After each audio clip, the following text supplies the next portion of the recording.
At the end of a narrow canyon in the Jordanian desert, an entire city emerges from solid rock. Its temples, tombs, stairways, and towering facades were carved directly into the mountains by a civilization that mastered trade, water, and survival in one of the harshest landscapes on Earth. But how did they build Petra, and why did their powerful kingdom disappear before we go deeper? Take a moment to like the video and subscribe if ancient mysteries and forgotten civilizations are your kind of history.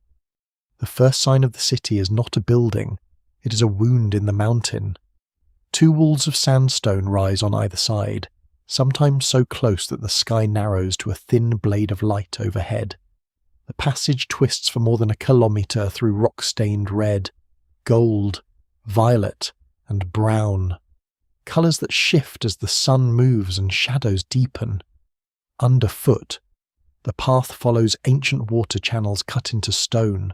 On the cliffs, niches and weathered sacred symbols appear and vanish in half-light. The silence is deceptive. For centuries, this corridor carries merchants, guards, animals, priests, travellers, and rulers toward a city that should not exist here at all. Then the gorge bends, darkness opens, and a facade emerges from the rock columns, pediments, statues, and a great urn glowing in desert light. This is Al-Khazneh, the monument now called the Treasury, but it is only the first glimpse of something far larger. Beyond it lies Petra, a city carved, built, tunnelled, terraced, and engineered into an entire mountain landscape. Before we go deeper, take a moment to like the video and subscribe, if this is the kind of history and mystery you enjoy. The famous view at the end of the Sick is not the city's explanation, it is the beginning of the problem. The monument looks theatrical, as though a finished temple has been pressed into the cliff. Yet every line is made by human hands.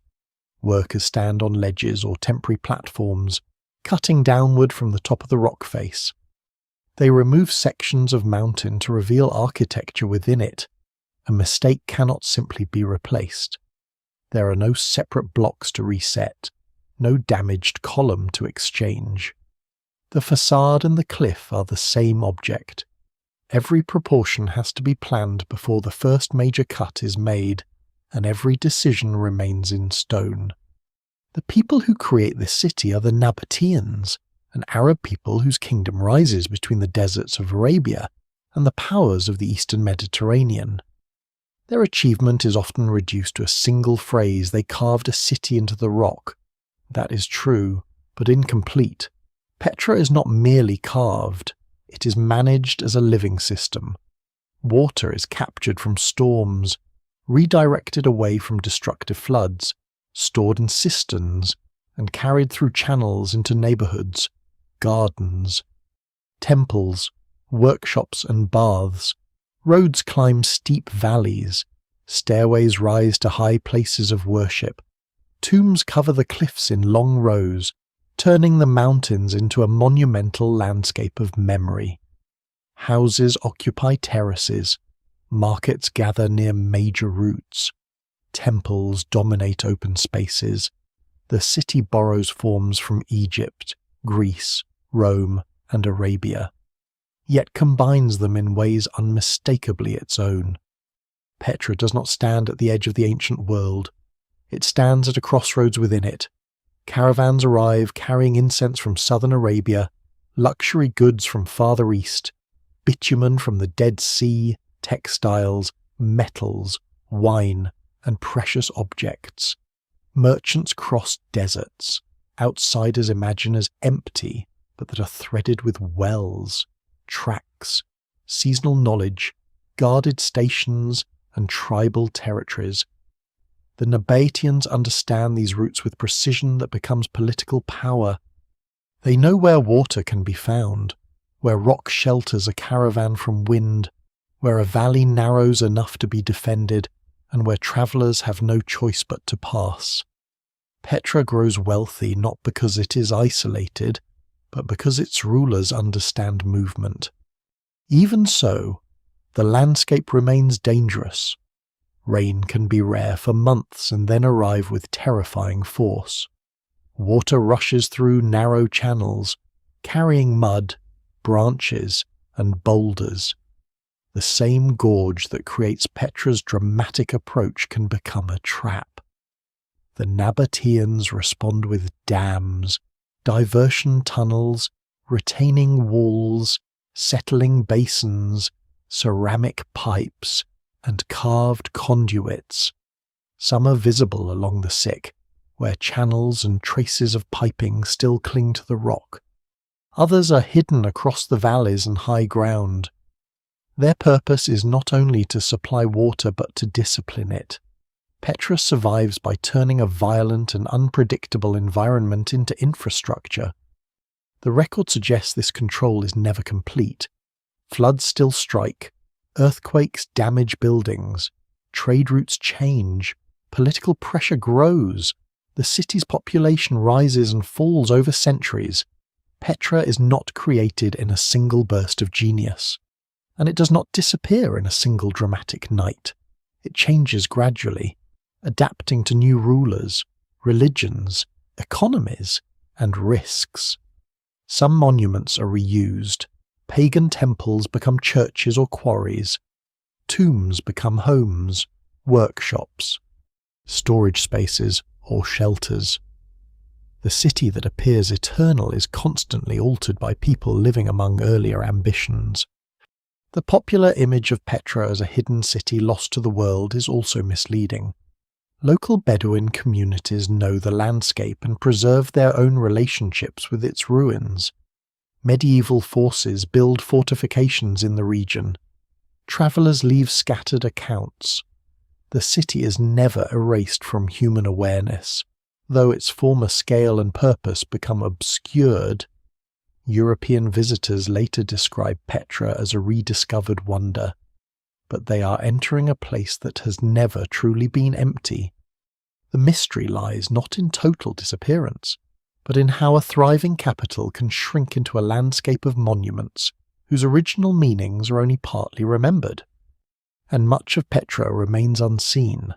The facades draw the eye, but behind them are chambers simpler than their exteriors suggest. Beneath paths and collapsed structures lie buried floors, drains, workshops, pottery, coins, inscriptions, food remains, and fragments of ordinary life. Archaeologists have uncovered temples, churches, pools, gardens, houses, and administrative spaces. Yet the evidence remains incomplete. Erosion removes surfaces. Earthquakes scatter buildings. Later occupation disturbs earlier layers. Scholars still debate the function of major monuments, population size at different periods, and the relationship between Petra's sacred spaces, royal power, and trade wealth. To understand why this city is here, it is necessary to look beyond the treasury's columns and beyond the idea of a miraculous stone metropolis. Petra begins with geography, a basin protected by mountains, positioned near routes linking Arabia, the Levant, Egypt, and the Mediterranean. It begins with people who move through dry country and learn to read it. It begins with water hidden in rock, with seasonal camps, with trade passing through narrow valleys, and with a society that gradually transforms mobility into control. Long before the facades glow in the morning sun, the mountain is already shaping the civilization that will carve into it. Long before Petra becomes a capital, the basin is already a place where survival depends on reading the landscape correctly.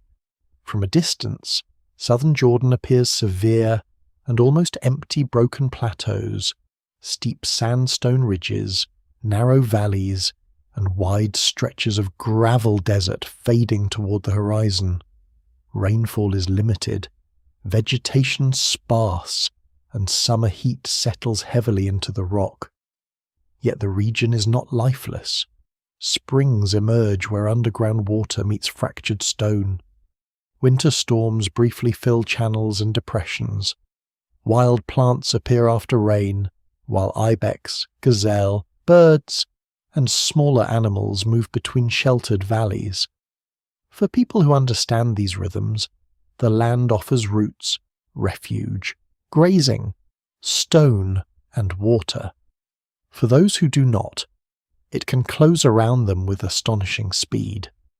Petra lies within a natural basin surrounded by the mountains of Edom, between the Wadi Araba to the west and the great desert interior to the east.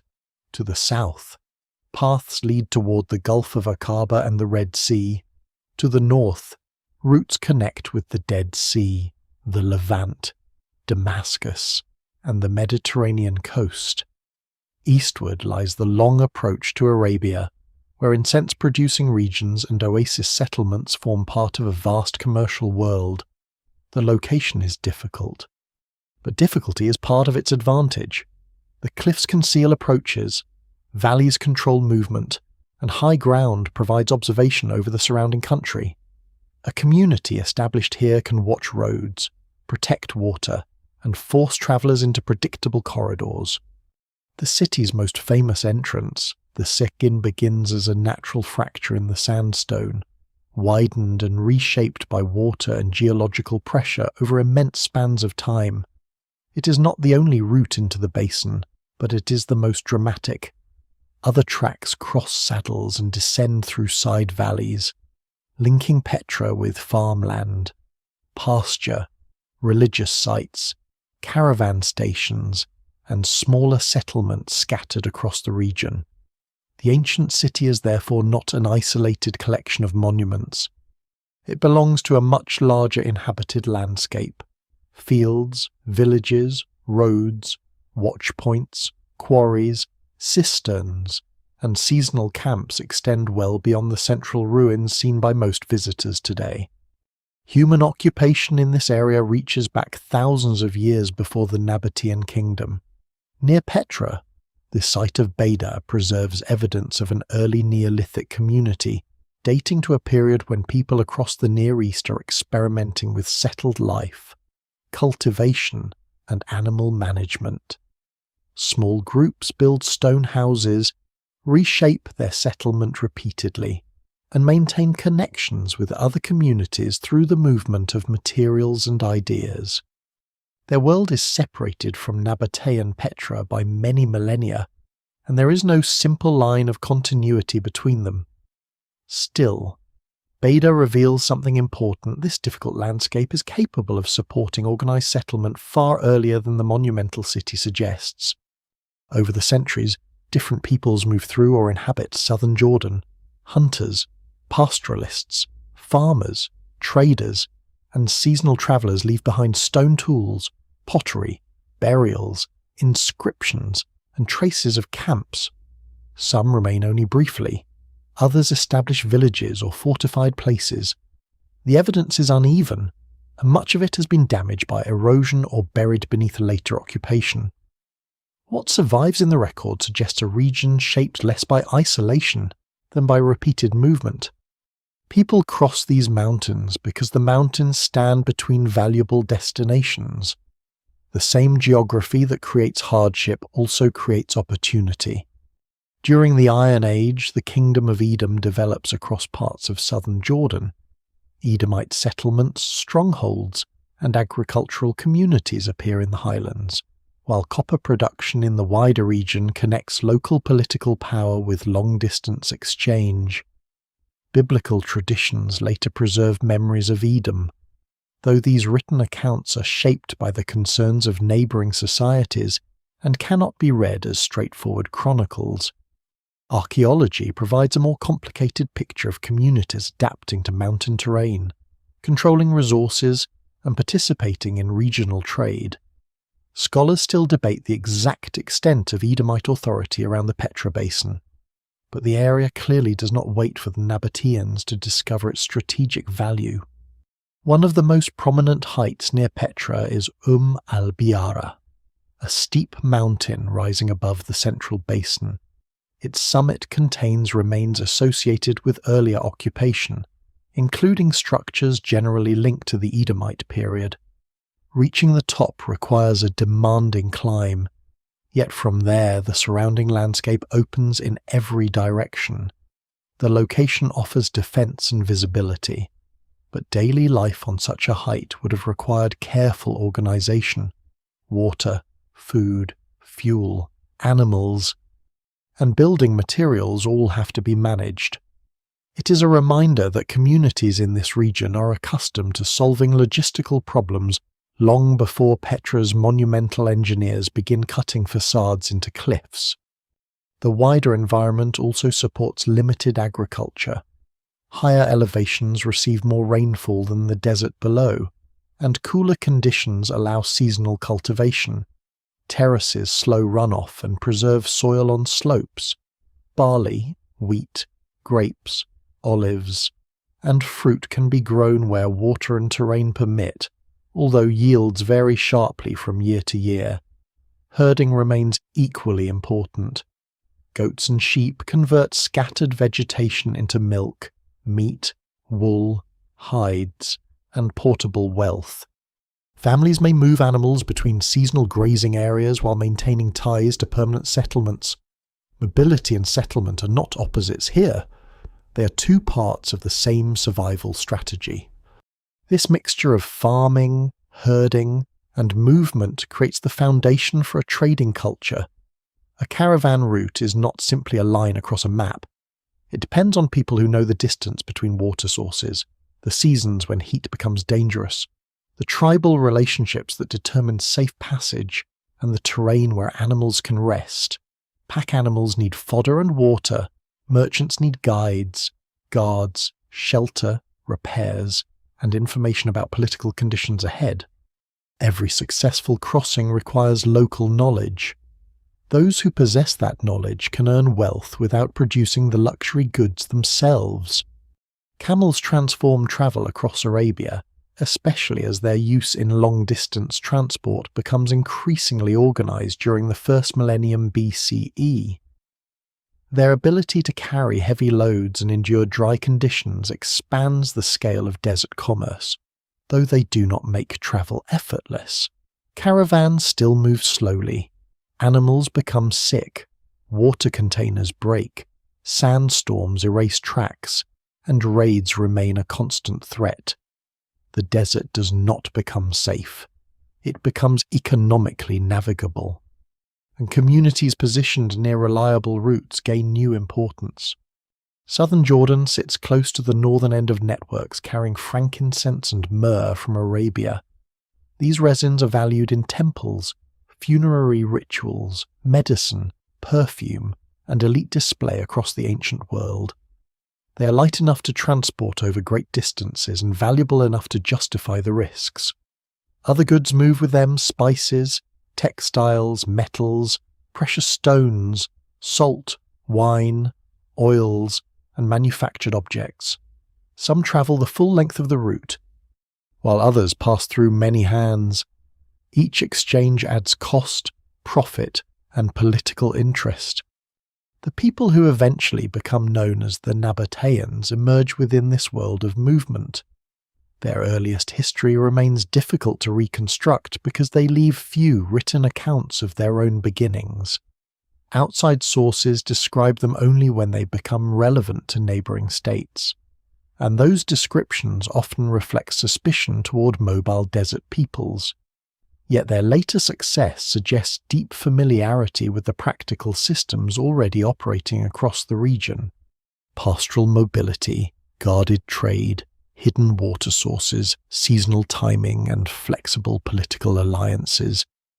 Petra's rise therefore begins long before its grand tombs. It begins in a landscape repeatedly occupied but never easily controlled, where earlier communities test the limits of settlement, and where roads grow valuable because they cross difficult ground. The basin offers protection, water, farmland, and access to several worlds at once. By the time the Nabateans start turning it into a centre of power, the mountains are not empty. They are layered with memory, roots, sacred places, abandoned structures, and generations of accumulated knowledge. The future city is already present in outline, hidden not inside the rock, but inside the geography. The Nabateans do not enter the historical record as builders of cities. They appear first as people of movement herders, caravan guides, traders, and desert fighters whose strength lies in refusing to be fixed in one place. Their earliest origins remain uncertain. They are generally understood as an Arab people, probably emerging from northern Arabia and expanding into the lands east and south of the Dead Sea. No surviving Nabatean account explains where they believed they came from. Their beginnings must be reconstructed from archaeology, inscriptions, coins, and the reports of outsiders who notice them only when they become too wealthy or powerful to ignore. By the late 4th century BCE, those outsiders are already paying attention. After the death of Alexander the Great, his generals divide much of the Near East among competing kingdoms. One of them, Antigonus, attempts to seize Nabatean wealth. Ancient accounts describe a force sent against a settlement identified with Petra, while many Nabatean men are away at a gathering. The attackers take silver, incense, and other goods, but the Nabateans return quickly, pursue them through the desert, and destroy much of the expedition. A second attempt also fails. The account may simplify events, but its central message is clear: the Nabateans are already rich, organized, mobile, and exceptionally difficult to defeat on their own ground. Their advantage comes from knowledge that cannot easily be copied. They know hidden cisterns and seasonal water sources scattered across the desert. Some are concealed so carefully that an invading army can pass nearby without finding them. Nabatean groups travel light, disappear into dry country, and survive where conventional forces depend on long supply lines. They understand when to fight, when to retreat, and how to draw an enemy away from water. The landscape is not simply a setting. It is part of their defensive system. Political fragmentation also favours them. To the north lie territories contested by the Seleucid and Ptolemaic kingdoms. To the west, the Levantine coast opens toward Mediterranean markets. To the south stretch the incense routes of Arabia. Great states want the goods crossing these regions, but they cannot control every desert road. The Nabateans occupy the spaces between imperial frontiers. They negotiate, escort, tax, raid, and trade according to changing circumstances. Their flexibility is more useful than rigid borders. Gradually, control of movement produces control of territory. Caravan stations become more permanent. Water installations improve. Sacred sites, burial places, and settlements anchor communities to particular locations. Petra develops not because the Nabateans abandon mobility, but because they concentrate the wealth created by it. The basin becomes a meeting point, storage centre, ritual landscape, and political base. Merchants gather there, goods are redistributed, and rulers supervise the routes feeding the growing kingdom. The transition appears in material culture. Nabatean pottery becomes increasingly distinctive, especially the remarkably thin vessels later produced around Petra. Their painted surfaces carry delicate plant patterns, and some bowls are so light they seem almost too fragile for ordinary use. This refinement reveals specialized workshops and settled craftspeople. Coins present kings and queens in a visual language shared across the Hellenistic world. Inscriptions record names, dedications, tomb ownership, and religious activity. The Nabateans are selecting foreign forms and adapting them to their own identity. Their language offers another example.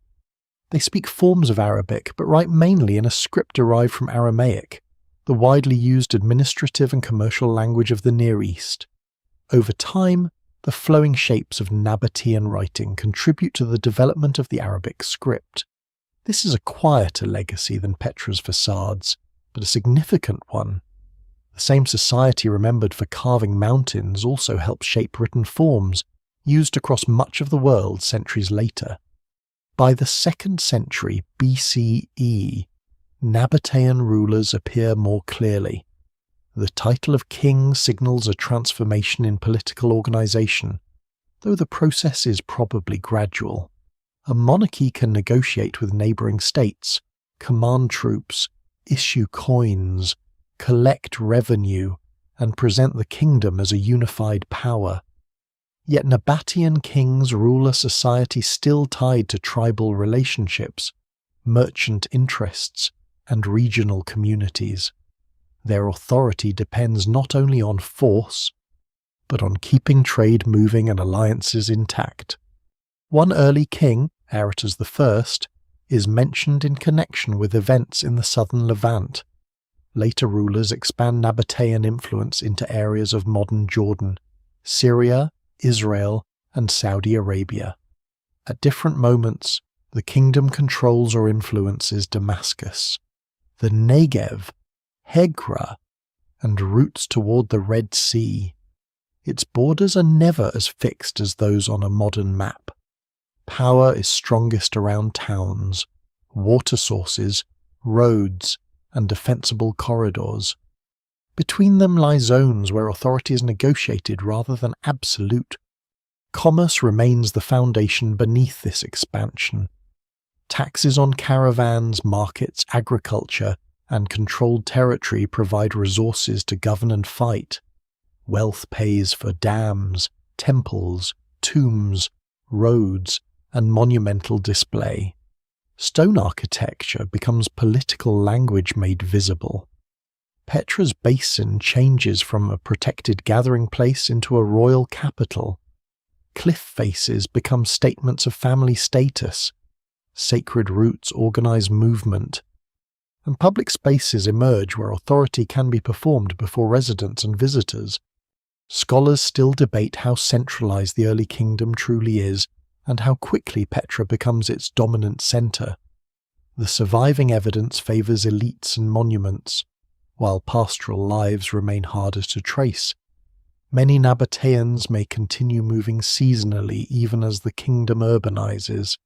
Some families probably divide their lives between town, farmland, and grazing routes, rather than a simple march from nomadism to civilization. The evidence suggests a society combining several ways of life at once. That combination becomes the source of its resilience. The Nabateans can speak to caravan leaders and foreign diplomats, to herders in the desert and craftsmen in the city. They understand tribal protection, as well as formal kingship. They can hide water from an invading army and construct monumental pools for public display. Their rise does not come from leaving the desert behind. It comes from turning desert knowledge into a political system. By the time Petra's great monuments dominate the basin, the transformation is profound. A people once visible mainly at the edges of other kingdoms now controls a kingdom of its own. Roots become revenue. Revenue becomes authority. And authority becomes stone. Yet beneath the carved facades remains the older logic of movement, the ability to connect distant worlds, survive uncertainty, and prosper in terrain that defeats less adaptable powers. The wealth that reshapes Petra does not come from a single mine, harvest, or conquest.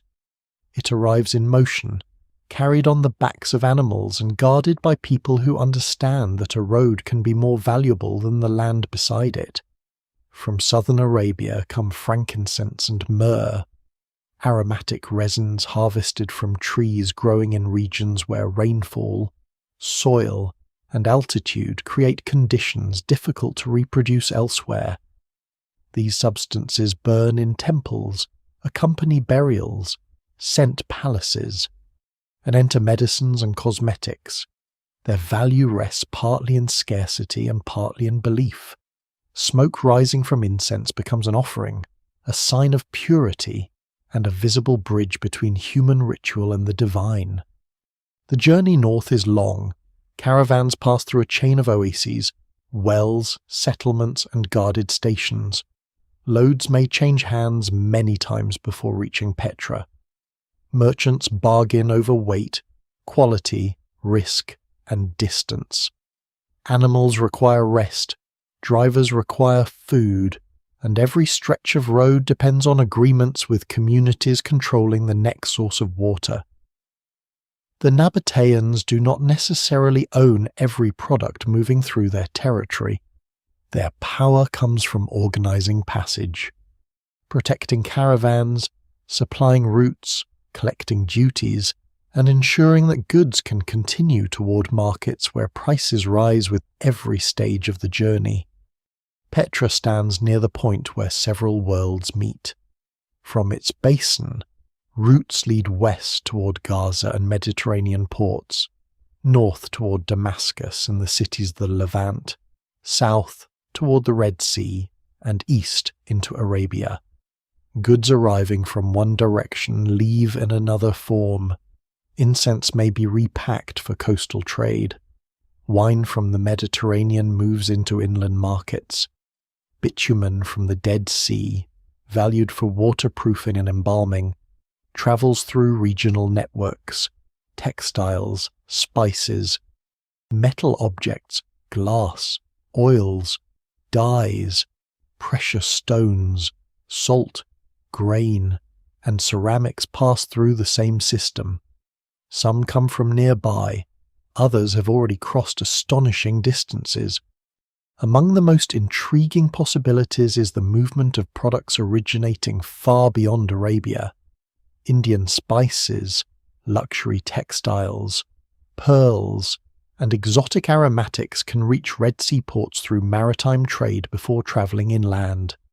The exact routes vary across time, and the evidence remains incomplete, but Petra's material culture reflects access to a commercial world extending well beyond the Roman frontier. A decorated object found in a Nabatean house may embody labour from several regions, transported by ships, caravans, and merchants who never meet one another. This long-distance exchange changes the city itself. Warehouses, markets, caravan yards, workshops, and administrative spaces become essential. Animals arrive dusty and exhausted, carrying bundles secured with ropes and leather. Drivers search for fodder and water.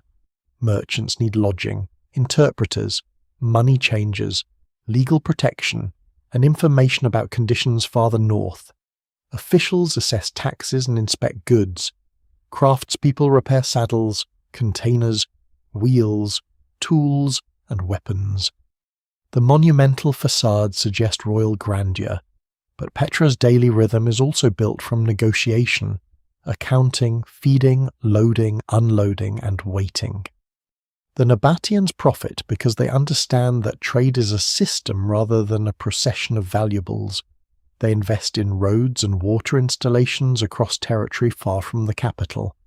At remote sites, carved cisterns and shelters turn dangerous crossings into manageable stages. Settlements such as Hegra in the south and towns across the Negev help secure different branches of the network. Agricultural communities produce grain, wine, oil, and fodder to support both residents and travellers. Military force matters, but reliability matters just as much. Merchants return to routes where passage can be predicted. Control is never perfect. Caravans face robbery, political conflict, animal loss, sudden storms, and failed water supplies. Rival states attempt to redirect commerce or impose their own taxes. Maritime routes through the Red Sea gradually offer alternatives to long overland journeys. Prices fluctuate with war and demand. No single explanation fully accounts for Nabatean prosperity at every stage, because their economy changes over time. Yet the surviving evidence shows a kingdom capable of adapting its commercial strategies rather than depending entirely on one commodity. Coinage reveals part of that transformation. Nabatean rulers issue silver and bronze coins bearing royal portraits and symbols of authority. These coins support taxation, local exchange, and political display.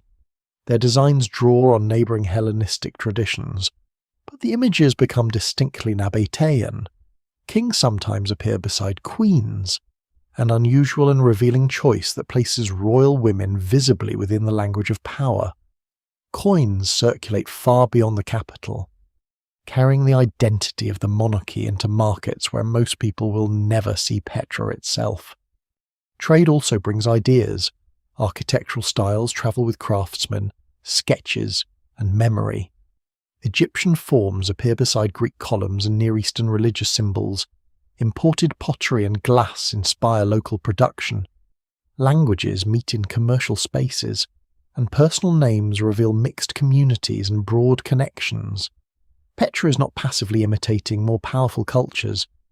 Its artists and patrons select elements that communicate status to an international audience while retaining local meanings. A visitor from Alexandria, Damascus, or Rome can recognize familiar forms without fully understanding how Nabateans interpret them. Wealth enters private life as well.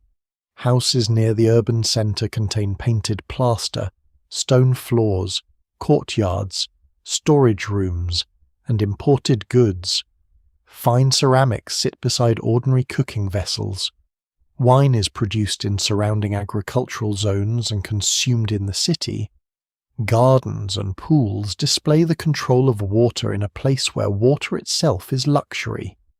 Elite families commission tombs whose facades remain visible for generations, turning commercial success into permanent claims upon the landscape.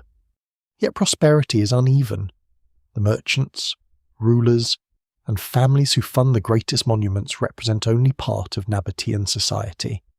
Labourers quarry stone, clear channels, lead animals, cultivate terraces, fire pottery, and maintain roads. Enslaved or dependent workers may also be present. Although the evidence for their lives is limited, the city's beauty rests upon physical effort that rarely enters inscriptions. Every carved column requires removed stone. Every filled reservoir requires repaired dams. Every caravan fortune depends on people walking beside animals through heat and dust. Petra's growth therefore creates both spectacle and vulnerability. The city becomes increasingly dependent on routes extending far beyond its control. A war near the Mediterranean, a new tax in Egypt, a safer sea lane, or instability in Arabia can alter the flow of goods. The same connections that enrich the kingdom expose it to distant changes. For a time, however, the system works with extraordinary effectiveness. Wealth gathers in the basin, and the Nabateans translate it into architecture, ritual, political authority, and water engineering. The mountain city rises because commerce turns geography into power. Petra is protected enough to guard treasure, connected enough to attract merchants, and difficult enough to make local knowledge indispensable. Incense smoke drifting through distant temples becomes stone facades in southern Jordan. Spices carried across seas become coins, gardens, tombs, and roads. The desert does not merely separate markets. Under Nabatean control, it binds them together. The wealth gathering in Petra can build monuments, but wealth alone cannot keep a city alive. Stone does not drink. Animals do not survive on trade, and a population of thousands cannot depend on the hope that rain will arrive at the right moment. The Nabateans face a more basic problem than architecture or politics: how to create reliable water in a landscape where rainfall is scarce, irregular, and often destructive. Their answer is not one invention, but an entire network. Spread across cliffs, valleys, rooftops, farms, streets, and mountainsides, Petra becomes possible because its engineers learn to catch water before it disappears and redirect it before it kills. Rain in the region usually comes during the cooler months, sometimes gently, sometimes violently. Bare sandstone and compacted ground absorb only part of it. The rest moves rapidly downhill, gathering speed as it enters narrow valleys. A dry channel can become a violent flood within minutes. Water carrying mud, branches, and loose rock surges toward the central basin, and the sick itself becomes a natural funnel for anyone trapped inside. The same passage that offers a majestic entrance can turn into a stone-walled torrent. The Nabateans cannot stop these storms, but they can change where the water goes. Near the entrance to the sick, they construct a dam designed to block floodwater from entering the gorge directly. A diversion tunnel carries much of the flow through another channel, toward Wadi al-Mudlim, reducing the force aimed at the city's main approach. The system is repaired and modified across time, suggesting that flood control is a continuing responsibility rather than a completed achievement. No single structure provides permanent safety. Silt accumulates, walls crack, channels clog, and exceptional storms overwhelm defences. The evidence remains incomplete, but surviving installations show repeated attempts to study the behaviour of water and adjust the landscape around it. Along the walls of the sick channels are carved at carefully controlled gradients. Some carry drinking water, others manage runoff. Sections are lined to reduce leakage, while ceramic pipes once fit into protected grooves. Settling basins allow sand and debris to drop out before the water continues. Small filters and inspection points make cleaning possible. The system is practical, but it also becomes part of the entrance's visual design. Water flows beside sacred carvings, processional routes, and monumental rock faces, linking life, engineering, and ritual in a single corridor. Across the wider basin, dams capture seasonal runoff from smaller valleys. Cisterns are carved directly into bedrock, sometimes enlarged from natural cavities, then sealed with waterproof plaster. Their openings may be narrow to reduce evaporation and contamination. Steps descend toward the water as levels fall. Roofs and courtyards direct rain through gutters into storage chambers, turning private buildings into collection surfaces. Even modest rainfall becomes useful when gathered from a large enough area. A brief storm passing over stone can supply water long after the clouds have vanished. Some reservoirs are hidden, while others are monumental. Near the city centre, a large pool and garden complex demonstrates that Petra's water system serves more than survival. Archaeological work has revealed an elaborate setting with channels, a basin, and a central island or pavilion. In a desert capital, an open pool is a display of astonishing confidence. Water exposed to sun and evaporation is water used to communicate power. It tells visitors that Nabatean rulers possess not merely wealth, but command over the element most difficult to control. This display should not create the impression of endless abundance. Water has to be rationed, maintained, and protected. Quality varies depending on its source and storage. Drinking water must be kept cleaner than water used for animals, gardens, construction, baths, or workshops. Different parts of the city may receive different levels of access. Wealthy households can commission private cisterns and decorative installations, while poorer residents depend more heavily on shared systems. Scholars still debate the size of Petra's population at its peak, and any estimate depends partly on assumptions about how much water the network could collect and preserve. The surrounding agricultural landscape reveals another layer of engineering. Terraces are built along slopes to slow runoff, trap soil, and create cultivable ground. Low walls guide water toward fields rather than allowing it to rush away. In some areas, runoff farming makes use of rainfall falling far beyond the planted plot. Water from a large rocky catchment is concentrated onto a smaller area where crops can grow: barley, wheat, vines, olives. And fruit trees become possible in places that appear almost barren to an untrained eye. The desert is not made fertile everywhere. Instead, Fertility is created in carefully chosen pockets. Maintenance is the hidden labour behind the whole system. Channels must be cleared after storms. Plaster inside cisterns must be renewed. Cracked pipes require replacement, dams need reinforcement, and terraces collapse if neglected. Much of this work leaves little trace of the people performing it.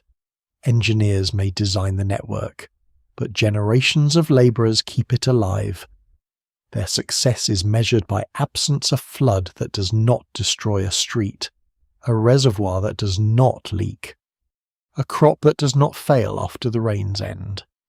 Nabatean skill also extends beyond Petri, across the kingdom.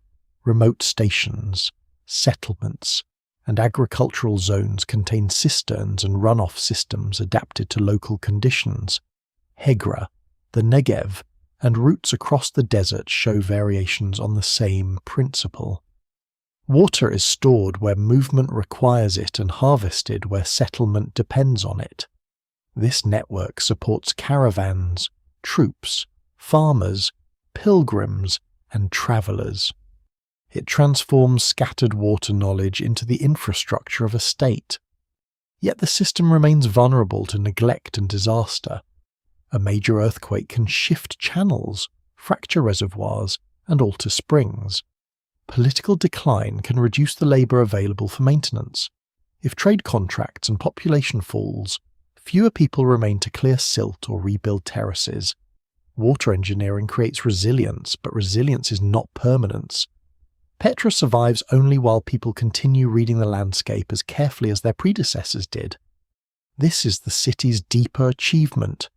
The carved facades may be what visitors remember, but the invisible architecture of water makes every visible monument possible.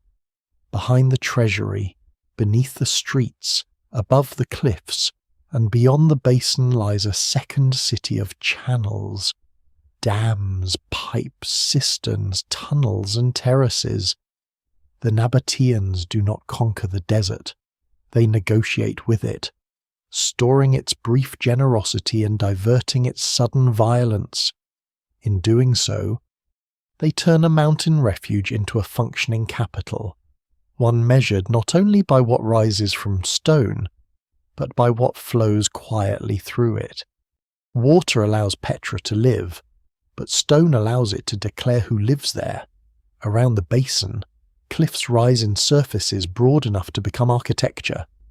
The Nabateans do not merely build against these walls, they cut into them, removing the mountain until facades, chambers, stairways, niches, and entire monuments emerge. From a distance, the process appears almost impossible. The finished structures are so precise that they seem assembled from separate blocks. Yet many are carved from a single continuous rock face. Every column, capital, doorway, cornice, and pediment remains attached to the cliff from which it is formed. The work begins long before a chisel strikes stone. Patrons choose a suitable cliff, usually one with enough height and depth to contain both the exterior design and the chambers behind it. Surveyors examine fractures, colour bands, and weaknesses in the sandstone. A hidden crack can ruin a column or cause a section of facade to collapse. The monument must also face the desired direction, remain visible from an important route, and avoid channels where floodwater may gather. The mountain offers opportunities, but it also imposes limits that no amount of wealth can completely overcome. Designers then mark out the main proportions. Their plans may be influenced by architectural traditions from Alexandria, the Hellenistic world, Egypt, Syria, and the wider Near East. Yet copying a freestanding building into a cliff requires translation. A conventional temple can be constructed upward, block by block, with mistakes corrected as work proceeds. A rock-cut facade is usually carved from the top downward. Workers remove the outer surface first, creating ledges on which they can stand. The highest decorative elements are completed before the stone below them is cut away. This prevents falling debris from damaging finished lower sections and allows access without enormous scaffolding. The method demands confidence. Once stone is removed, it cannot be restored. If the upper cornice is placed too low, the proportions of everything beneath it must change. If a capital is cut too deeply, the column may appear thin or fail structurally. Craftsmen can disguise minor errors with plaster or altered decoration, but the mountain does not forgive major miscalculation.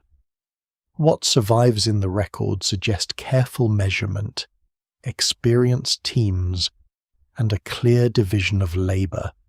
Iron picks, chisels, hammers, and pointed tools do most of the cutting. Sandstone is softer than granite, but removing thousands of tons of it remains exhausting work. Large areas are rough cut first, leaving enough material for details to be refined later.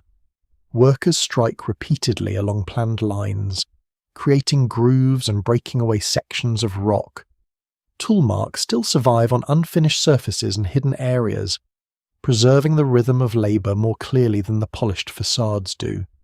Some sections show broad pick marks, others carry the finer traces of chisels used to sharpen edges and carve ornament. The debris has to go somewhere. Stone chips and larger blocks are lowered, dragged away, reused in construction, or dumped into convenient depressions. Petra's freestanding buildings require enormous amounts of masonry, and rock removed from tomb facades may supply material for walls, terraces, roads, and ordinary structures. The city is therefore shaped by a continuous exchange between subtraction and construction. One part of the mountain becomes empty space, while the removed stone reappears elsewhere as architecture. Behind many grand facades, the interior chambers are surprisingly plain. The exterior may display elaborate columns, sculpted figures, and layered pediments, while the room inside consists of smooth walls, burial recesses, and simple benches. This contrast is intentional. The facade communicates publicly with the city. It announces family identity, wealth, cultural knowledge, and the continued presence of the dead. The chamber serves a more private and practical purpose. Petra's cliffs become a social landscape where prestige is visible from streets and processional routes. Not every monument is completed. Across Petra, unfinished tombs reveal the stages of carving. Some have only flattened cliff faces. Others possess completed upper sections but rough, untouched rock below. In a few cases, chambers are started without finished facades, or decorative elements stop abruptly. These abandoned works are among the most valuable clues to Nabatean methods. They show that carving begins at the top and descends, and they reveal how much rough stone must be removed before details appear. They also preserve moments when money, labour, political conditions, or family circumstances change before a monument is finished. Why some projects stop remains uncertain. A patron may die before arrangements are complete. A family may lose wealth or status.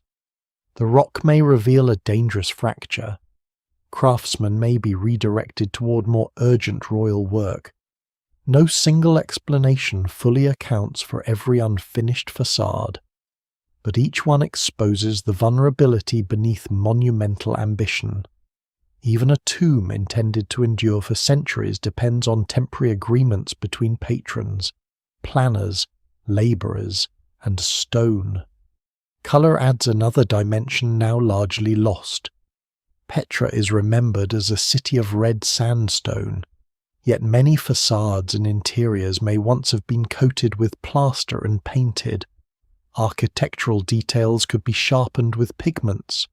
Freestanding buildings carried stucco, painted walls, polished stone, and decorative surfaces. The natural bands of the sandstone were admired in some interiors, but the ancient city was not uniformly bare. Weathering has stripped away much of its finish. leaving modern visitors with a version shaped as much by erosion as by original design. The workforce behind these monuments remains difficult to identify. Inscriptions occasionally name patrons and the people entitled to use tombs, but they rarely record the craftsmen who cut them. Local specialists probably work alongside artisans familiar with foreign architectural traditions. Skills may pass through families or workshops. Some labourers quarry roughly, while others execute fine sculpture. The consistency of certain forms suggests shared templates and professional knowledge, yet variations reveal experimentation and adaptation. The mountain itself also participates in the final appearance.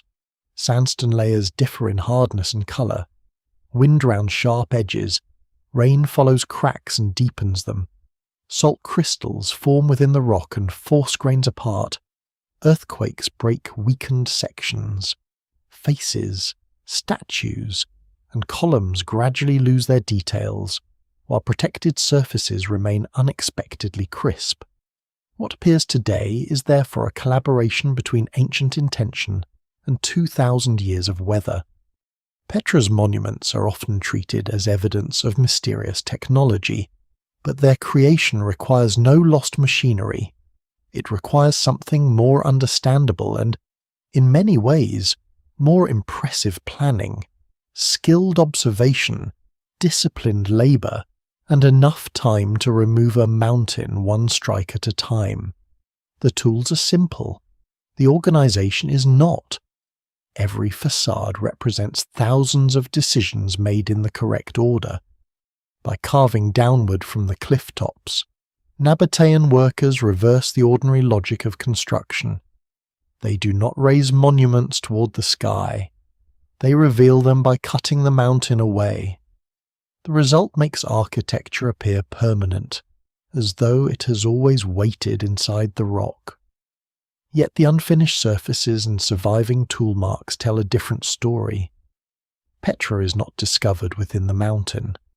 It is extracted from it through years of noise, dust, measurement, risk, and human persistence. Al-Khazni appears at the end of the Sikh with such perfect timing that it's difficult to believe the effect is accidental. For most of the approach, the mountain walls deny any clear view ahead. The passage bends, narrows, and darkens, forcing travellers to follow the rock rather than the horizon. Then a final opening frames the facade in a vertical slice of light.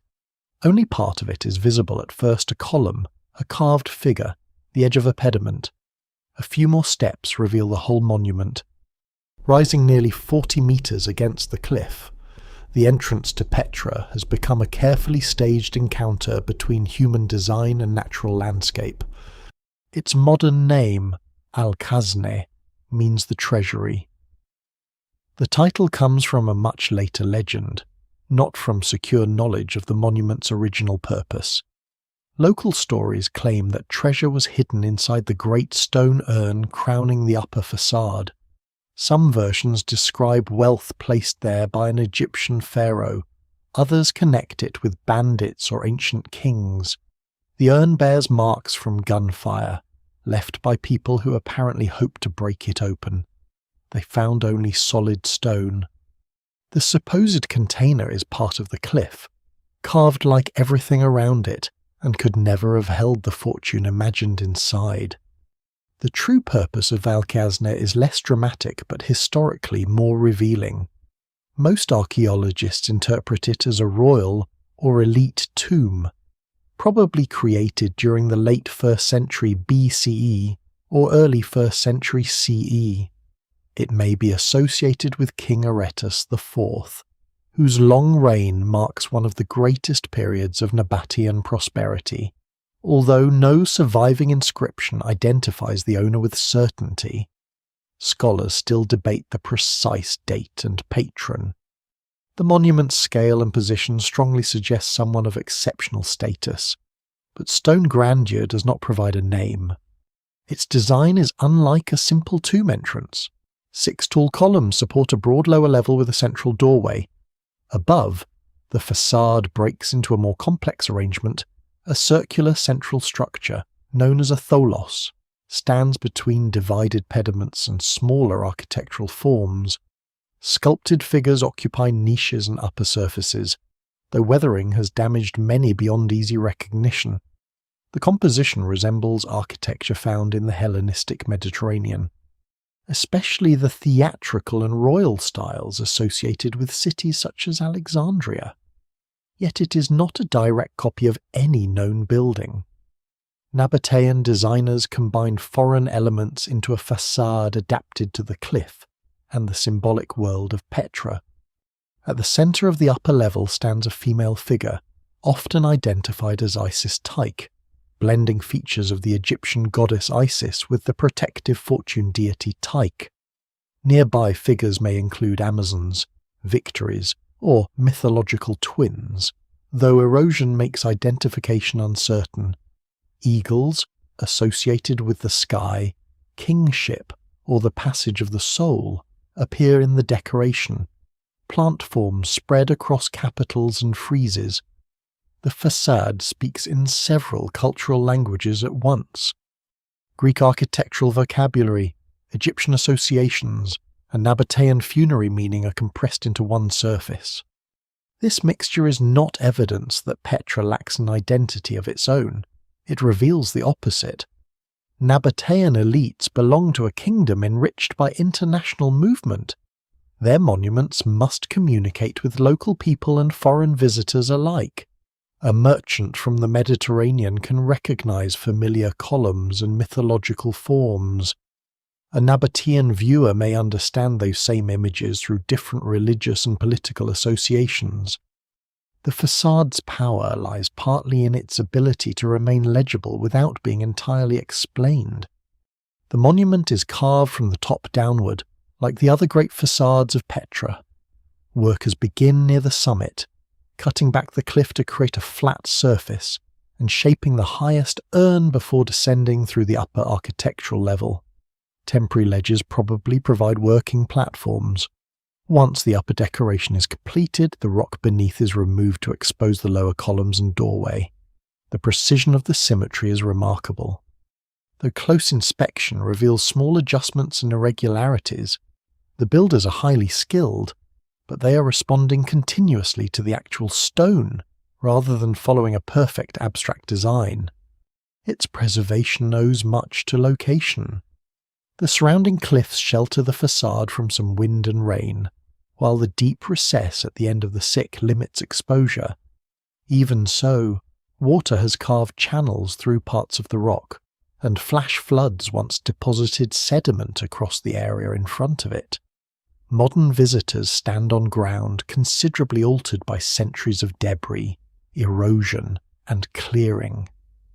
The original approach may have presented the monument differently, with controlled open space.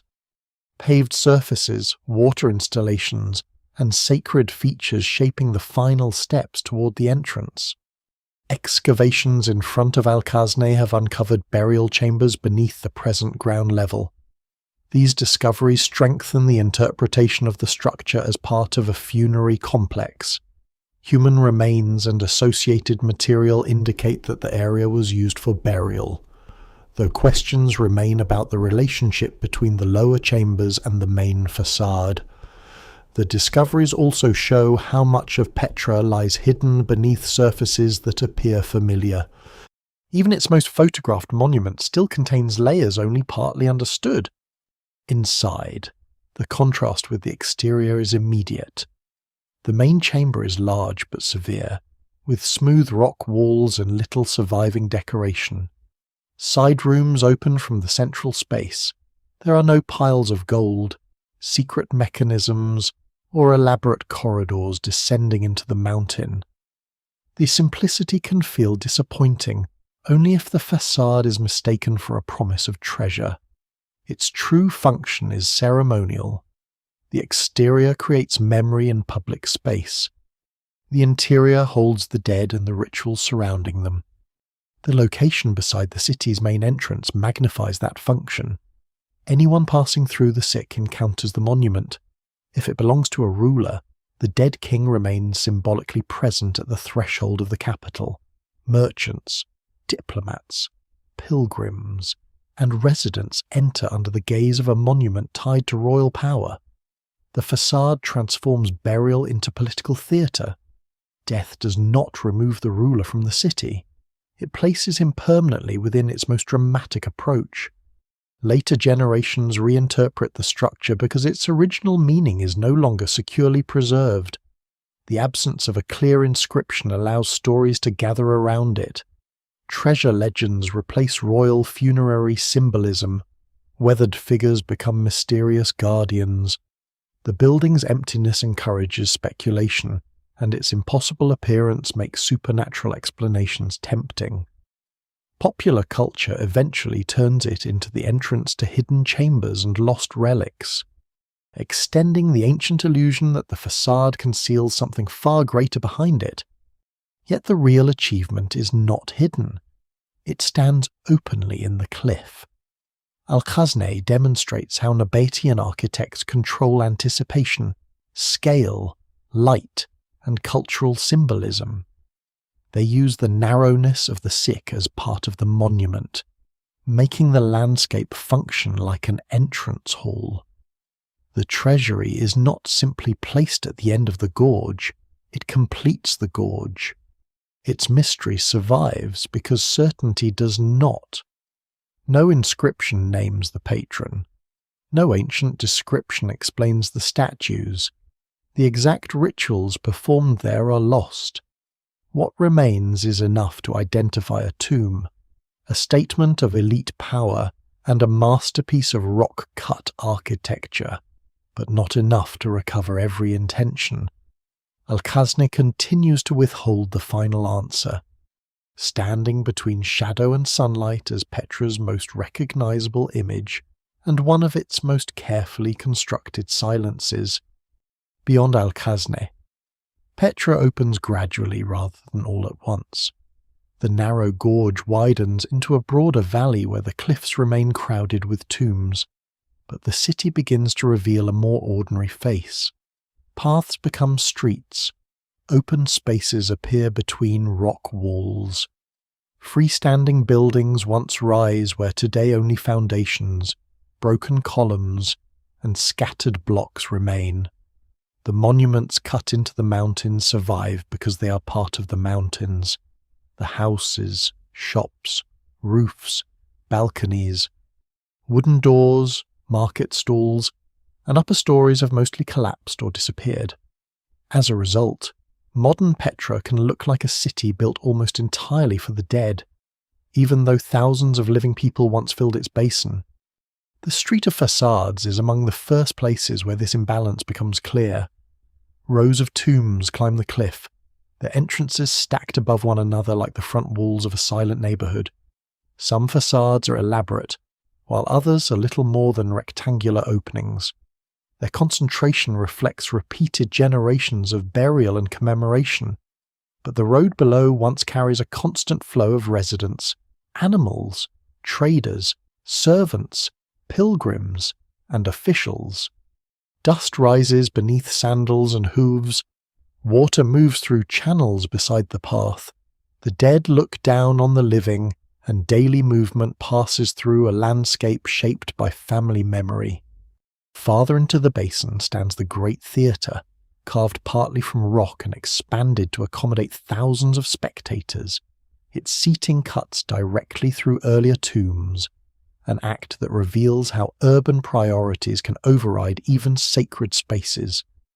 Graves are opened, altered, or absorbed as the theatre grows.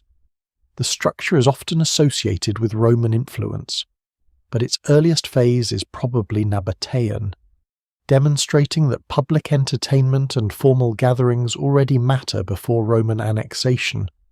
Later rebuilding enlarges it further, whether performances resemble Greek drama, civic ceremonies, religious events, or political assemblies remains uncertain. But the theatre proves that Petra's urban culture extends well beyond commerce and burial. The central city develops along the main valley, where a colonnaded street forms a ceremonial and commercial spine. Columns line the route, while shops and public buildings occupy the sides. Paving stones carry traffic through an area where goods are displayed, contracts arranged, news exchanged, and taxes collected. The surviving street belongs largely to later phases of construction, especially under Roman rule, yet it follows an urban zone already important to the Nabateans. Floodwater remains a constant concern, so drains and channels run beneath or beside the roadway. Even the most public spaces depend on hidden systems of maintenance. Markets probably sell both local necessities and imported luxuries. Residents need grain, oil, salt, pottery, cloth, tools, fuel, leather, and animal products. Caravan traffic adds incense, spices, glass, wine, metalware, dyes, and ornaments. Food arrives from surrounding farms and distant regions, but much is prepared within the city. Grinding stones reduce grain to flour. Ovens bake bread. Storage jars hold oil, wine, dried fruit, and pulses. Animal bones recovered by archaeologists suggest the consumption of sheep, goats, cattle, birds, and other species, though diet varies with wealth and circumstance. Petra's international reputation rests on rare goods, but its population survives on repetitive work involving water, grain, fire, and storage. Houses fill terraces rising from the valley floor. Some are modest rooms clustered around shared spaces, while elite residences contain courtyards, painted walls, stone paving, columns, and carefully managed water. The remains of domestic buildings reveal repeated repairs and alterations. A room may change from reception space to storage, or a courtyard may be divided as households grow. Upper floors, likely supported by timber, have largely vanished.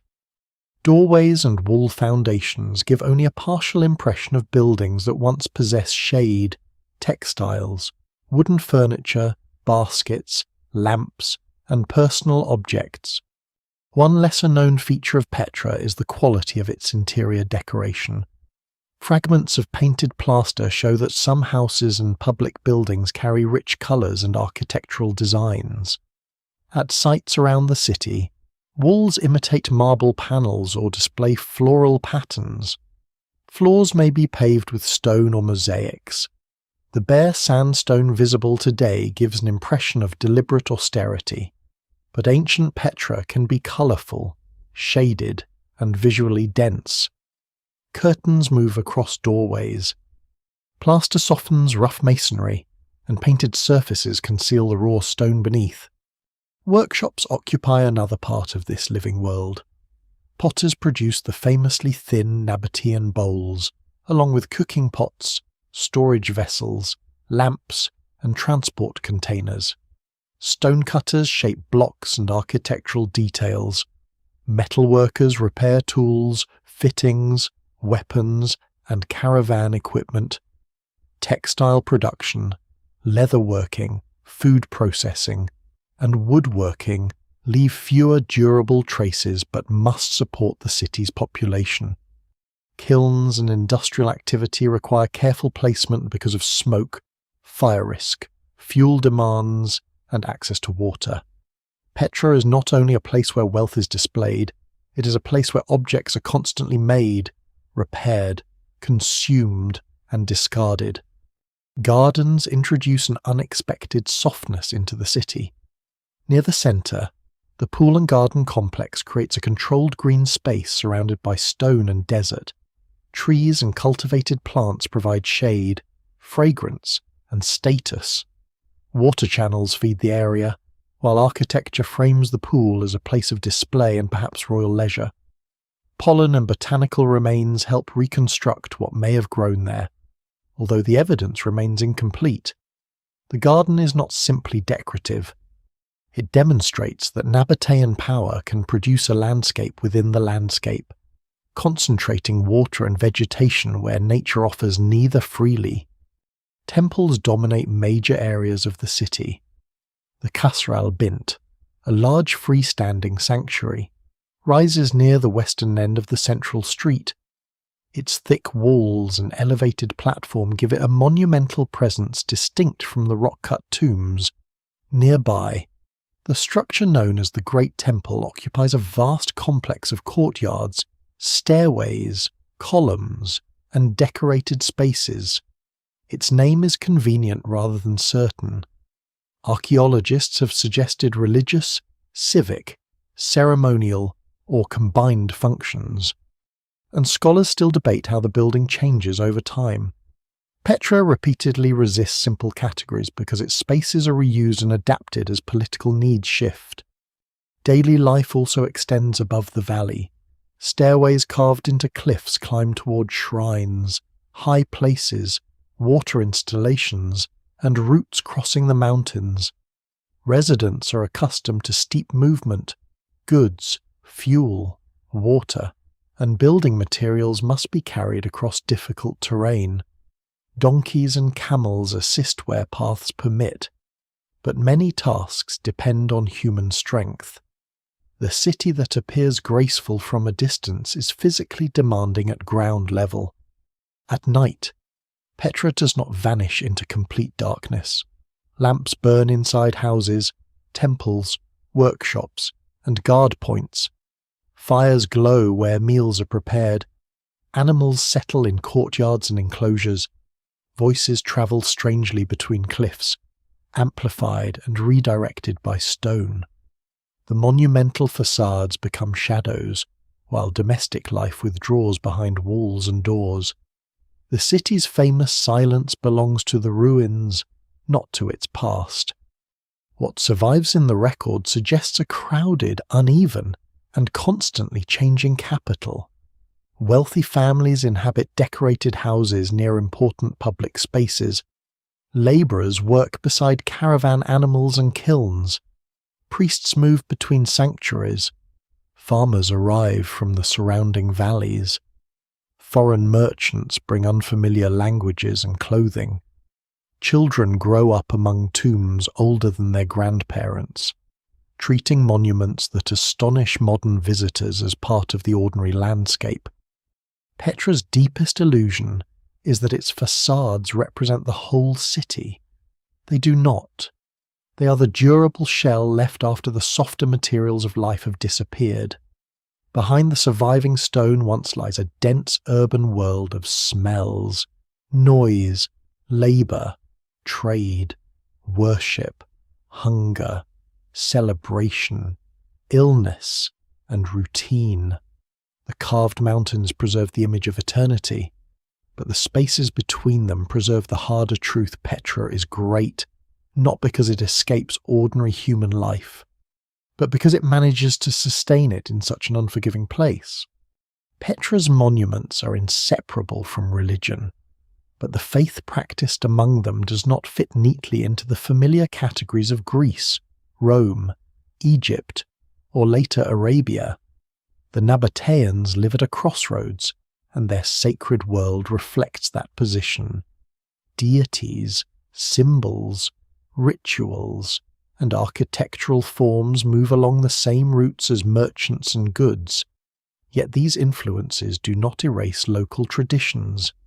They are absorbed, reshaped, and placed within a religious system rooted in mountains. Springs, stones, ancestors, and the authority of the kingdom itself. At the centre of Nabatean worship stands Dushara, whose name is often understood as Lord of the Shara, referring to the mountain range surrounding Petra. He is the principal deity of the kingdom and may be linked with royal protection, fertility, celestial power, and the sacred landscape. His exact nature remains difficult to define because Nabatean religion survives mostly through inscriptions, carved symbols, and sanctuaries rather than detailed theological texts. Later Greek and Roman observers compare him with gods such as Zeus or Dionysus. But these identifications reveal as much about foreign interpretation as they do about Dushara himself. Nabatean deities are often represented not as human figures, but as sacred stones known as beetles. Some are simple rectangular blocks, others are carved in relief with niches, stepped bases, eyes, or schematic facial features. These forms can appear surprisingly plain beside Petra's elaborate facades, yet their simplicity is deliberate. The divine presence does not require a naturalistic body. A stone can embody or mark the presence of a deity without pretending to depict its full appearance.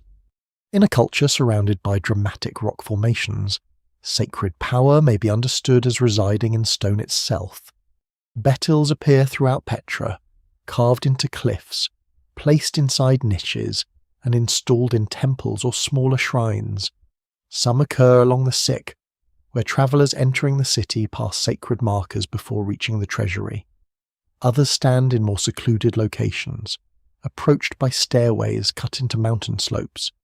Their distribution turns the landscape into a network of divine presence. A person does not need to enter a vast temple to encounter the sacred. The cliffs, paths, and water sources can all become places of ritual attention. Among the female deities worshipped by the Nabateans is Al-Uzza, a powerful Arabian goddess associated in different contexts with protection, fertility, the heavens, or the planet Venus. Her identity may overlap with figures known elsewhere as Aphrodite, Isis, or other goddesses, but no single equation explains her role fully. Alat and Manat also appear within the wider religious world of Arabia, and their worship may reach Nabatean communities in varying forms. The evidence remains incomplete, especially because names and symbols can change meaning across regions. Religious practice is not limited to a fixed pantheon. Nabatean communities encounter the gods of neighbouring peoples and incorporate some into local worship. Egyptian deities, Syrian gods, Greek divine figures, and Roman cults appear in art and inscriptions. Soldiers, merchants, migrants, and officials carry private devotions with them. Petra may contain people who worship different gods while sharing public spaces and civic rituals. This diversity is not unusual in the ancient world, where religious identity is often additive rather than exclusive. High above the city, the landscape itself becomes a sanctuary. The place now called the High Place of Sacrifice is reached by a steep stairway cut through sandstone. At the summit, open-air installations include carved platforms, basins, channels, and an altar-like structure. From there, the city lies below, surrounded by ridges and desert horizons. The climb separates the ritual space from ordinary movement and places worship closer to the sky. But the exact ceremonies performed there remain uncertain. The name suggests animal sacrifice, and channels may have carried liquids away from ritual areas. Offerings of incense, wine, oil, grain, or blood are all possible. Communal meals may follow certain sacrifices, strengthening relationships among participants. Priests or officials could oversee the rites, while musicians, attendants, and worshippers gather in designated spaces. Archaeology can identify installations and burned material, but it rarely preserves the full sequence of gestures, prayers, and meanings. Scholars still debate how often such high places are used and whether they serve specific deities, families, or public festivals. Procession is likely important. Petra's stairways, sacred routes, and monumental entrances guide people through carefully shaped environments. Worshippers may move from the city centre toward elevated shrines, stopping at niches or gathering points along the way. The physical effort of climbing becomes part of ritual preparation. The city's religious geography therefore depends on movement just as its economy does. Sacred experience unfolds through approach, ascent, restricted access. and sudden views. Temples provide more formal settings. Qasr al-Bint, one of Petra's best-preserved freestanding buildings, probably serves as a major sanctuary. Its elevated platform, broad staircase, thick walls, and inner chamber create a controlled progression from open public space toward a more restricted sacred interior. The temple may be associated with Dushara, al-Uzza, or a combination of divine and royal cults, but certainty remains elusive. What survives in the record suggests repeated use and modification rather than one unchanging function. The so-called Great Temple presents an even more complicated case. Its immense courtyards, stairways, columns, and theatrical seating suggest ceremonial importance, yet its precise purpose is disputed. It may combine religious, civic, and political functions, perhaps hosting assemblies, performances, or royal events alongside worship. Ancient public buildings often resist modern distinctions between temple, palace, and council hall. For the Nabateans, political authority and divine protection may be closely intertwined. Kings appear on coins beside queens, and royal monuments occupy commanding positions. This visual language suggests that the monarchy participates in sacred order, though Nabatean rulers are not necessarily worshipped as gods in the same way as some Hellenistic monarchs. Their legitimacy may depend on patronage of temples, festivals, water systems, and public offerings. A king who maintains the favour of the gods also maintains the prosperity of the roots and the security of the kingdom. The dead remain part of this sacred landscape. Tombs are not simply storage chambers for bodies. They establish enduring relationships between families, ancestors, property, and place. Funerary rituals may include meals, offerings, purification, and repeated visits. Some tomb complexes contain dining halls where relatives gather to honour the deceased. Inscriptions warn against unauthorised burial or damage, sometimes invoking fines and divine consequences. The tomb belongs to a family, but it also exists within a moral and religious order. Religion reaches ordinary households as well. Small figurines, lamps, domestic shrines, amulets, and personal dedications suggest private forms of devotion beyond the great temples. A merchant preparing for a dangerous journey may seek protection. A family facing illness, childbirth, drought, or death may make offerings. Farmers may pray for rain, while caravan leaders ask for safe passage. The monumental religion of Petra rests upon countless smaller acts that leave only faint archaeological traces. Water carries sacred meaning alongside practical value. Springs, pools, channels, and ritual basins may be connected with purification, fertility, or divine generosity. In a dry land, controlled water is never merely technical. Its presence in temples and gardens can symbolize order, abundance, and favor. The same society that carves gods into stone also makes flowing water part of sacred display. By the height of the kingdom, Petra's religious world is layered rather than uniform. Arabian deities stand beside imported images. Human-shaped statues coexist with abstract sacred stones. Mountain altars overlook monumental temples influenced by Mediterranean design. Ritual meals, sacrifices, processions, and private offerings bind together communities that differ in wealth and origin. The result is not confusion, but a religious language suited to a trading kingdom. Petra absorbs foreign forms without surrendering the sacred authority of its own landscape. Its gods inhabit cliffs, temples, roads, tombs, and high places. They travel with merchants yet remain rooted in mountain stone. Like the city itself, Nabatean religion belongs simultaneously to Arabia and the wider ancient world, familiar from a distance but never fully explained. Petra's prosperity depends on trade, but trade cannot be separated from power. Caravans move safely only when rulers protect roads, negotiate access, punish raiders, and prevent neighbouring states from seizing the same routes. As the Nabatean kingdom grows, its kings must operate between larger and often more aggressive powers. To the west lie the Hasmonean kingdom of Judea and, beyond it, the Mediterranean world. To the north, the remains of the Seleucid Empire struggle to hold territory. Egypt remains influential, while Rome advances steadily into the eastern Mediterranean.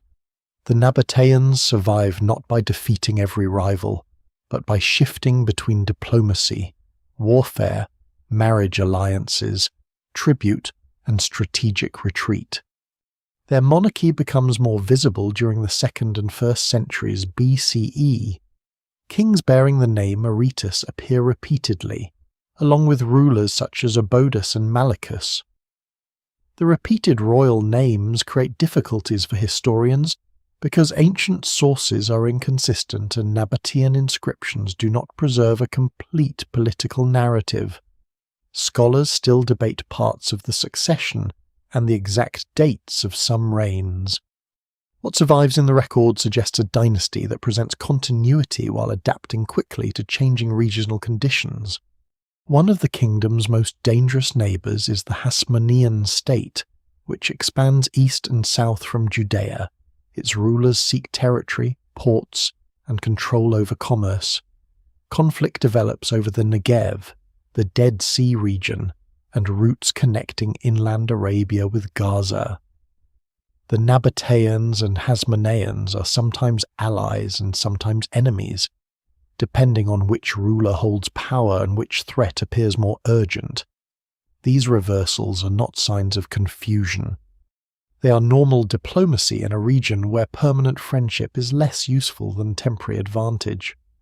King Aretas III becomes one of the most ambitious Nabatean rulers. During the early 1st century BCE, he expands influence northward and is invited to take control of Damascus during a period of instability. Nabatean coins and later accounts suggest that his authority reaches far beyond Petra, although direct control may be uneven. Holding Damascus, even briefly, gives the kingdom access to one of the great commercial cities of the Near East. It also brings Nabatean power closer to the political struggles that will soon draw Rome into the region. Rome's eastern expansion changes every calculation. Roman generals defeat rival kingdoms, reorganize territories, and demand that local rulers accept a new hierarchy. Pompey enters Syria in 64 BCE and turns the region into a Roman province. Nabatea is not immediately annexed, but it can no longer behave as though the Mediterranean powers are distant. Roman commanders send forces toward Petra and demand submission or tribute. The mountain capital proves difficult to reach.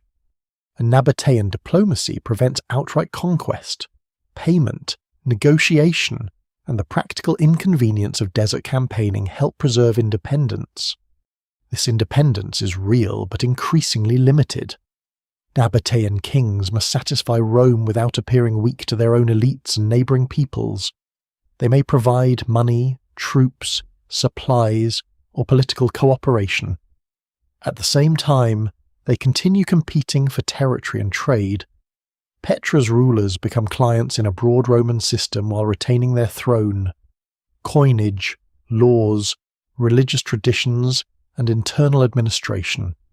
The arrangement is unequal, but it offers protection and access to imperial markets.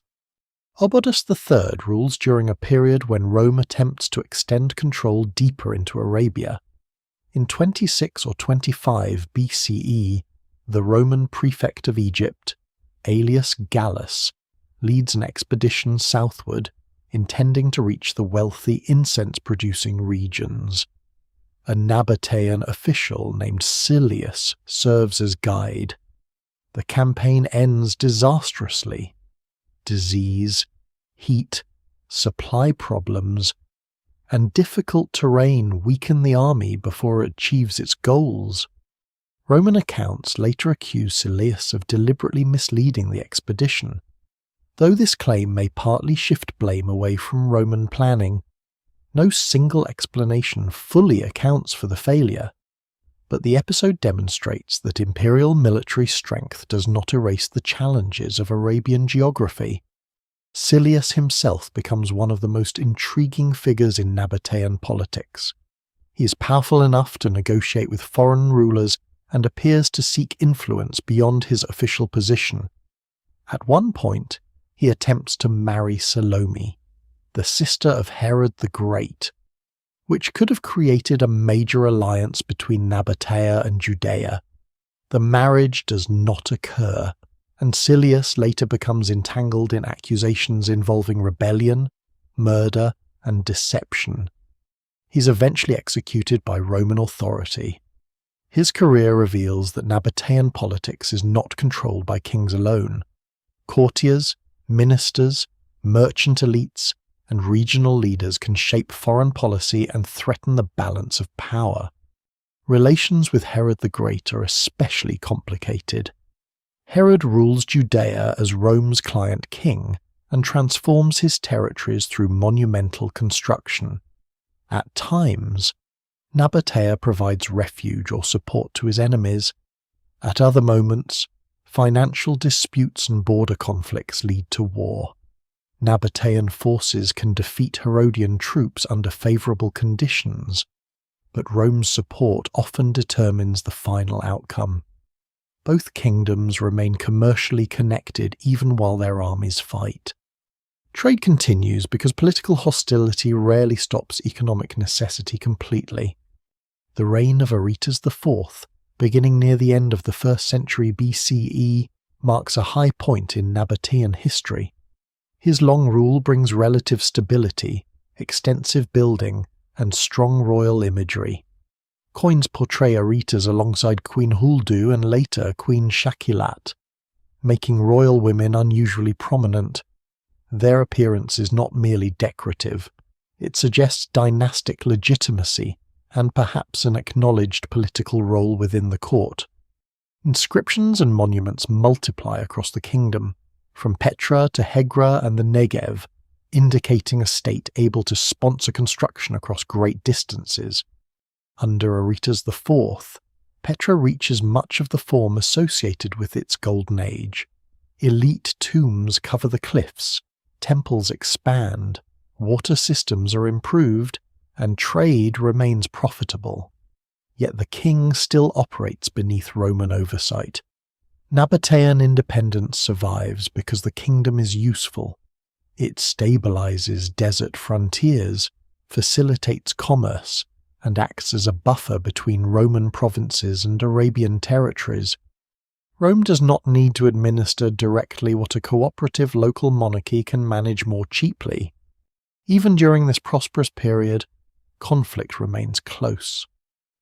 Aretas IV's daughter marries Herod Antipas, ruler of Galilee and Perea.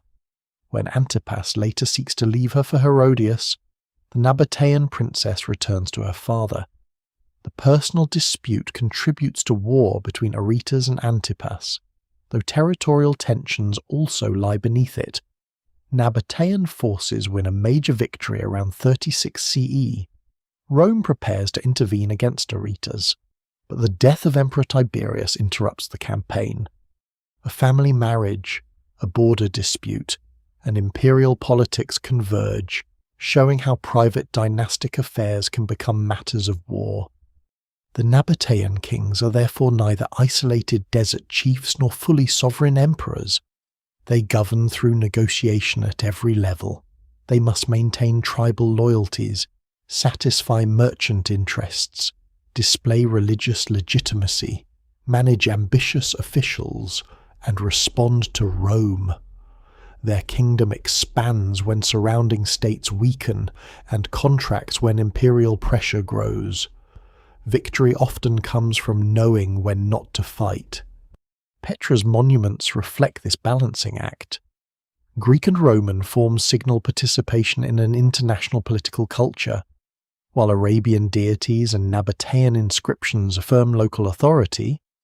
Royal tombs project permanence even as alliances change rapidly.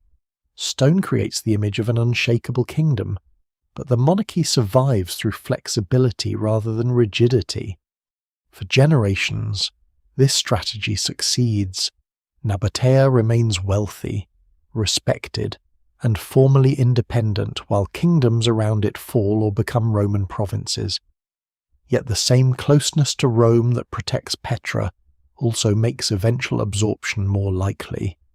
The empire now surrounds Nabatean territory, studies its roots, uses its markets, and understands its strategic value. The mountain kingdom has learned to live between empires, but the space between them is steadily disappearing. The space surrounding Nabatea narrows until independence becomes less a shield than a temporary arrangement. By the beginning of the 2nd century CE, Roman territory borders the kingdom on several sides. Roman merchants use its routes, and Roman officials understand how valuable its cities, ports, and desert roads have become. Petra still governs itself under its own rulers, but the balance has changed. The kingdom is no longer a remote power negotiating with Rome from the edge of the known world.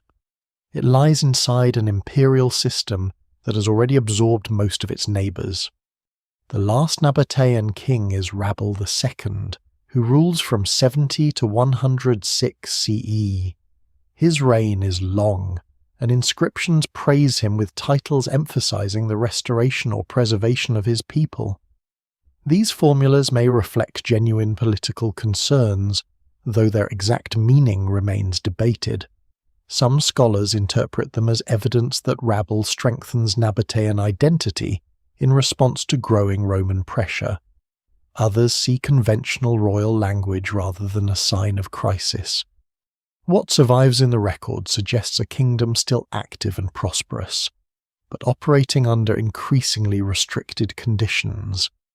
Rabel may spend significant time at Bostra in the north, a city positioned near fertile lands and major routes towards Syria.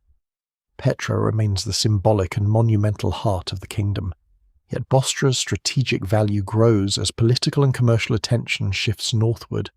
This does not necessarily mean that Petra is already declining.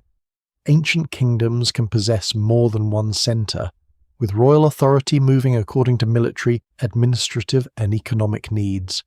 Still, the growing importance of Bostra foreshadows the geography of Roman rule.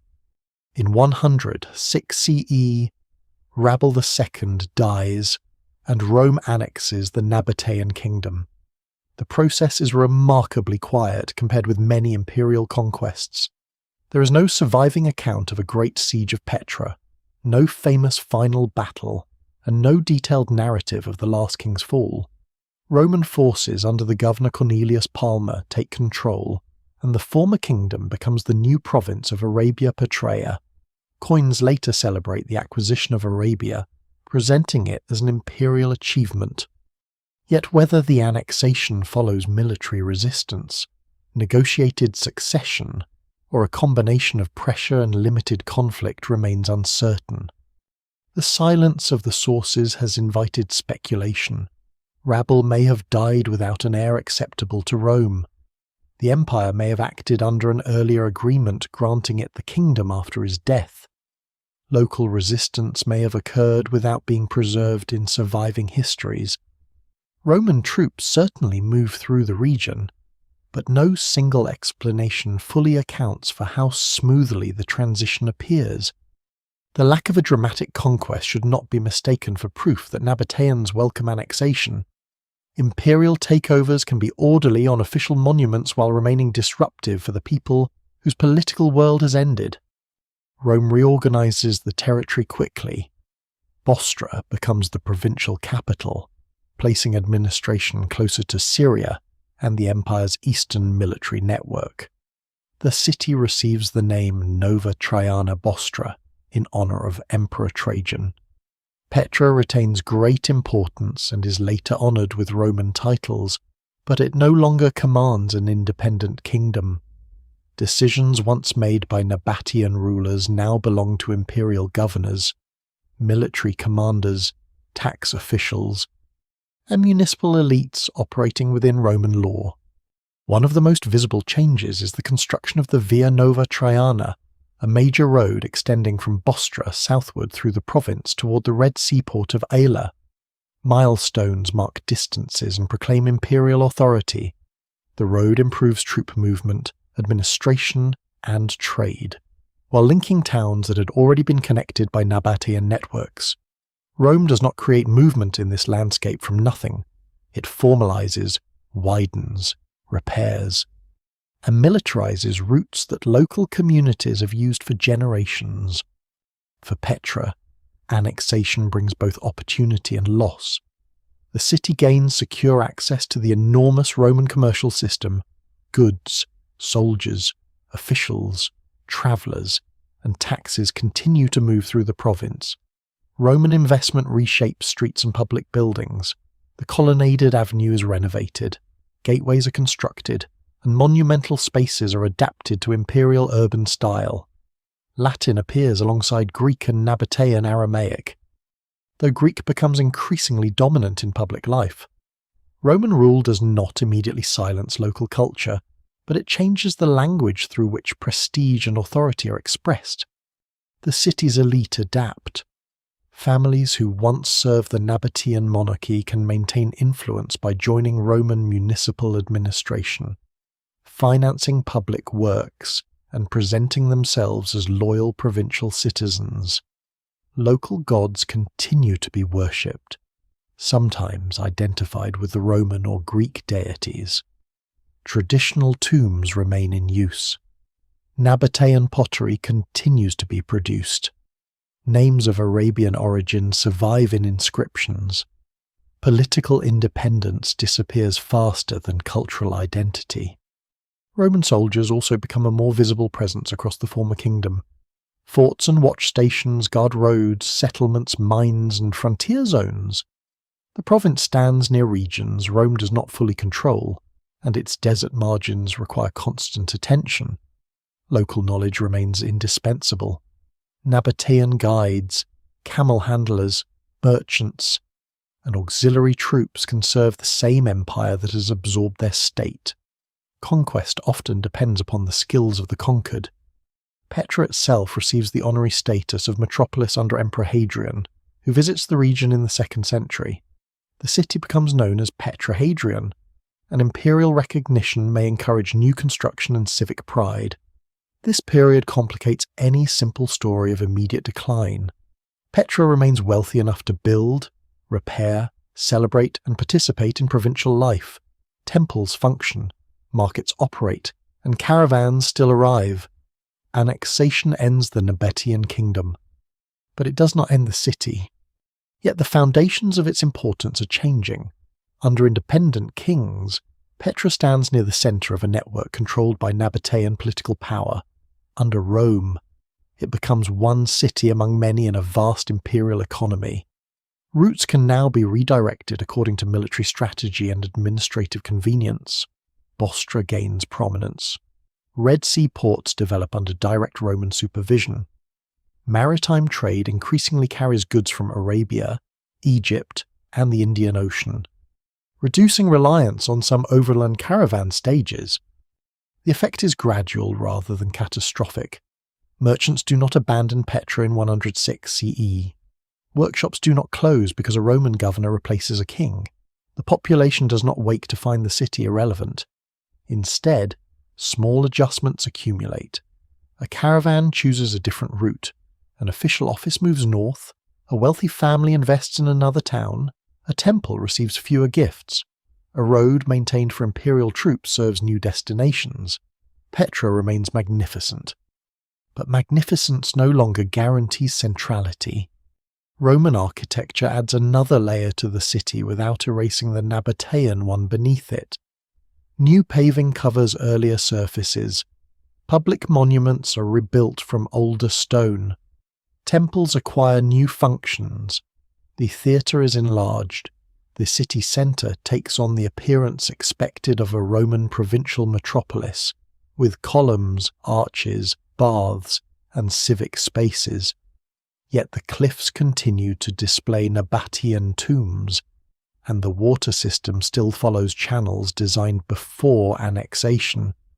Rome occupies Petra, but the mountain city resists becoming visually Roman in any complete sense. The end of the kingdom is therefore both decisive and strangely quiet.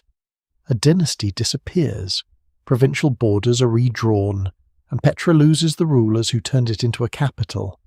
At the same time, ordinary life continues through the transition. Bread is baked, water channels are cleared, tombs are visited, and merchants bargain in familiar streets beneath new imperial titles. Rome closes around Petra not by destroying it, but by making its independence unnecessary. The empire absorbs the roads, the taxes, the cities, and the political relationships that once sustained Nabatean power. The mountain remains, the facades remain, and much of the population remains.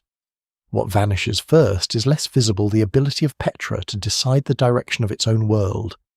Petra does not fall in a single night. There is no final army breaking through the sick, no last king standing before the treasury, and no moment when every household abandons the basin together. The city weakens through accumulation. Trade changes direction. Political priorities shift. Earthquakes damage buildings and water systems. Wealth becomes harder to concentrate, and maintenance becomes more difficult to sustain. Each blow is survivable on its own, together, over centuries. They reduce Petra from a regional capital to a smaller and more vulnerable community living among monuments built for a richer age. The first great change begins before the city appears to be in crisis. Under Roman rule, long-distance commerce continues, but the system no longer depends on Petra in the same way. The empire develops Red Sea ports and maritime routes connecting Egypt with Arabia, East Africa, and India.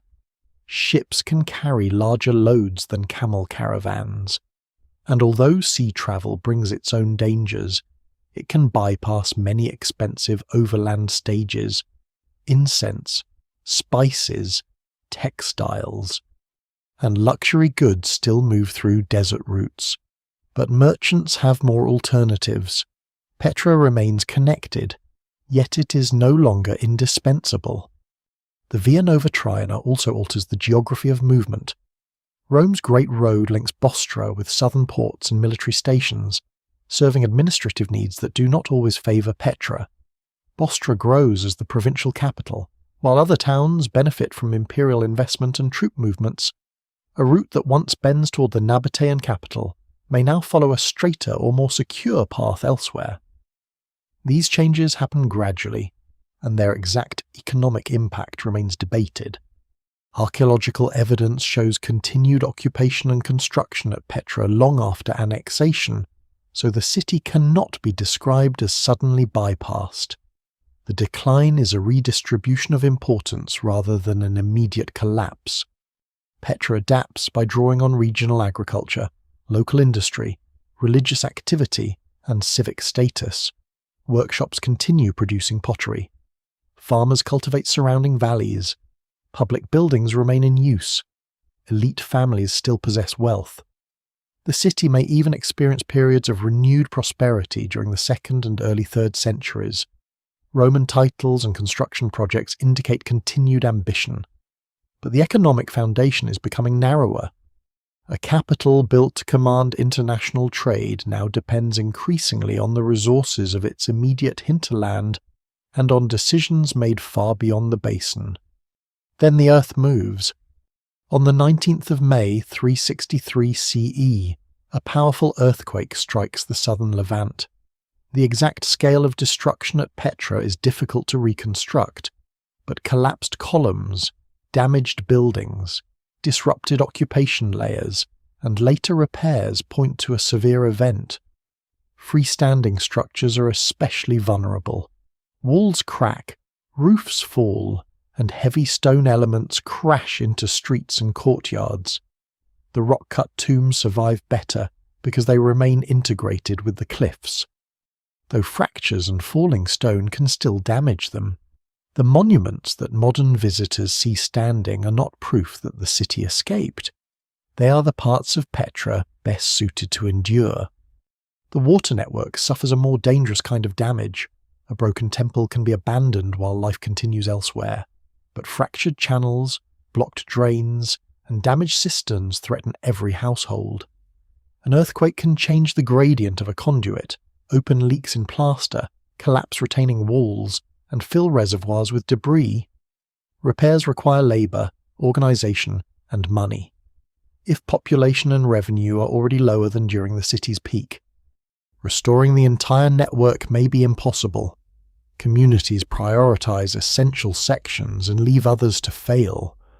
The 363 earthquake is often described as the event that destroyed Petra, but this is too simple. People remain in the city afterward. Buildings are repaired, adapted, and reused. New walls are constructed from fallen blocks. Rooms are subdivided. Monumental spaces lose their original functions but gain practical ones. A grand public complex can become housing, storage, workshops, or animal shelter. Survival continues by reducing scale. The city does not restore every symbol of former prestige because prestige is less urgent than shelter and water. Christianity also transforms Petra during this period. The religion spreads through the Roman Empire and becomes increasingly tied to imperial authority. Pagan temples decline or are repurposed, while churches appear in the city. This religious shift does not itself cause urban collapse. In some areas, church construction demonstrates considerable wealth and active community life. Yet it changes which buildings receive investment and which rituals attract visitors. Sanctuaries tied to the Nabatean gods no longer occupy the same central place in civic identity. The sacred landscape is being rewritten even as the physical city contracts. During the 4th and 5th centuries, Petra remains important enough to serve as a bishopric. Christian leaders participate in regional church affairs, and impressive basilicas rise within the urban centre. One church later yields a remarkable collection of papyrus documents preserved by fire and collapse. These texts reveal property ownership, marriages, inheritance, disputes, and the life of a local family in the 6th century. Their survival is a rare counterweight to the silence of the monuments. Petra is not merely decaying stone. It is still a place where people negotiate land, protect family wealth, and use legal systems inherited from the wider Byzantine world. The documents also expose a city more agricultural than the caravan capital of earlier centuries. Land, vineyards, houses, and local property relationships matter deeply. This does not mean trade has disappeared, but the centre of gravity has shifted.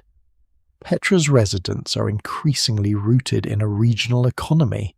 The city that once draws wealth from distances measured in thousands of kilometres now depends more heavily on fields and villages close enough to see from its mountains. Another major earthquake strikes the region in 551 CE. Petra may again suffer damage, although connecting specific ruins to individual earthquakes remains difficult. Repeated seismic events are more destructive than a single disaster because each one strikes a city with fewer resources for rebuilding. A repaired wall is weaker than the original. An abandoned quarter provides stone for another. Water systems become fragmented. Population concentrates in areas where infrastructure still works. Climate may contribute to the pressure, but caution is necessary. Rainfall varies over long periods, and local environmental records do not support a simple claim that one drought destroys Petra. The city has always lived with scarcity. What changes is its ability to respond.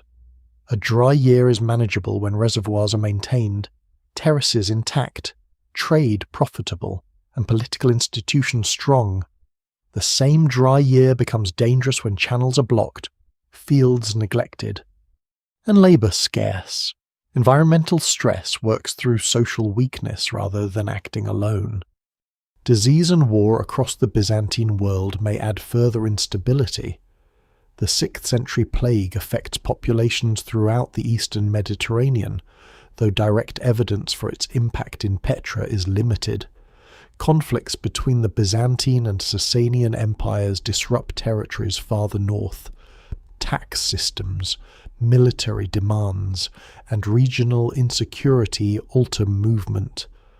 Again, no single explanation fully accounts for Petra's contraction. The city is exposed to many overlapping pressures, each reducing the margin that once allowed it to recover. The most visible consequence is not total abandonment, but shrinking complexity. Great buildings stand unrepaired, streets narrow as later walls intrude across them. Fallen columns remain where they collapse or are dragged away for reuse. Some neighborhoods empty while others persist. Tomb chambers become homes because their rock-cut walls provide shelter without requiring new construction. People live within the remains of a city whose original scale exceeds their needs. This pattern is common in ancient urban decline. Monumental centers rarely vanish at once. They are dismantled slowly by residents adapting to changed circumstances. Marble is burned for lime. Carved blocks become doorsteps. Temples become churches, houses, workshops, or quarries. The past is not preserved out of reverence when its materials can solve present problems. Petra's decline therefore reveals the same quality that made its rise possible: adaptation. The Nabateans once transformed mobility into trade, floods into stored water, and cliffs into monuments. Later communities transform ruined monuments into shelter and imperial streets into smaller neighborhoods. What changes is the scale of possibility. They can preserve life in the basin, but not the entire urban system inherited from the kingdom's peak. By the end of late antiquity, Petra is no longer the city that commands desert commerce.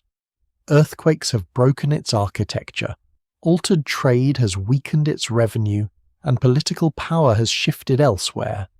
Yet smoke still rises from cooking fires among the ruins. Water still gathers in surviving cisterns. Families continue to bury their dead and cultivate nearby land. Petra does not disappear. It becomes quieter, poorer, and more local. While the mountains hold the outlines of a world too large to rebuild, as Petra becomes smaller, its ruins do not become empty, they become useful. Roofless temples provide stone, tomb chambers offer shelter, old courtyards become pens, workshops, or gardens. Churches rise among earlier sacred buildings, and houses occupy spaces once designed for public ceremony. The city survives by changing its relationship with its own past. Monumental Petra had been built to display wealth, royal authority, and divine favour. Later, Petra is built inside that inheritance. Using whatever remains standing, Christianity leaves some of the clearest evidence of this transformation. By late antiquity, Petra is the seat of a bishop and part of the ecclesiastical network of the Byzantine Empire.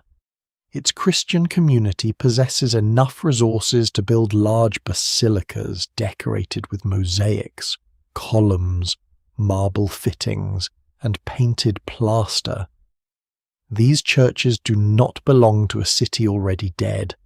They reveal congregations, clergy, patrons, craftsmen, and administrators still active within the basin centuries after the Nabatean monarchy has vanished. The building known as the Petra Church stands on a ridge overlooking the central valley.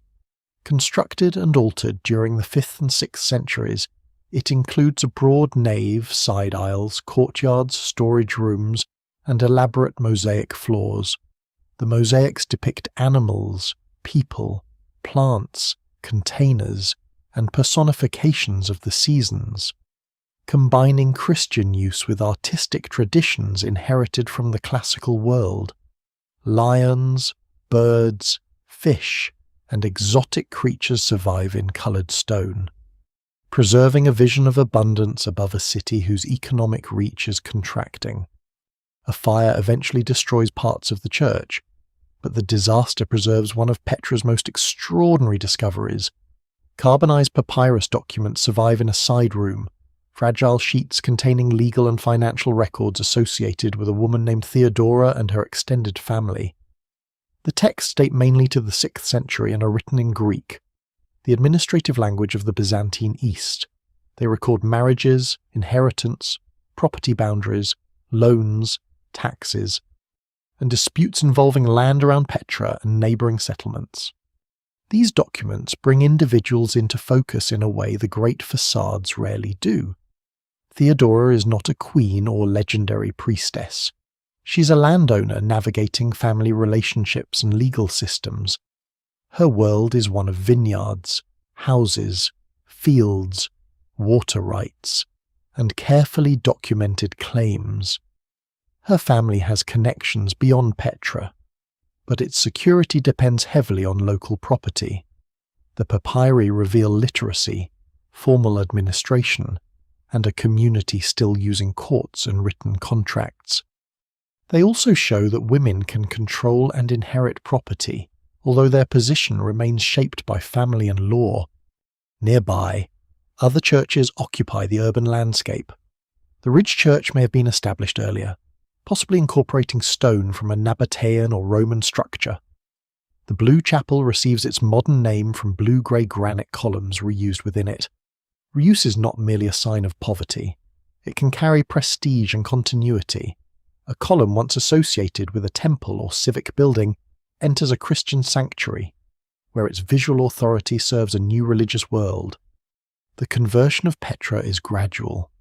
Pagan worship does not necessarily end the moment a church appears, and old sacred spaces may continue to hold meaning even after official religion changes. Some temples are abandoned, others reused, and familiar architectural elements enter Christian buildings. The city's inhabitants do not erase centuries of Nabatean and Roman life. They move through it differently. Processions now lead toward basilicas. Christian burials join older cemeteries. Crosses are carved into walls that once carried other sacred signs. Byzantine Petra remains connected to villages and agricultural land beyond the basin. Churches in the wider region suggest a dispersed Christian population supported by farming, pastoralism, and local exchange. Terraces and water systems continue to function where maintenance remains possible.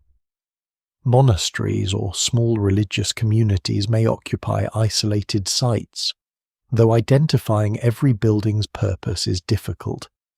The evidence remains incomplete, and later reuse often obscures earlier phases. The arrival of Islamic rule in the 7th century changes the political world again. Muslim armies take control of the southern Levant as Byzantine authority withdraws.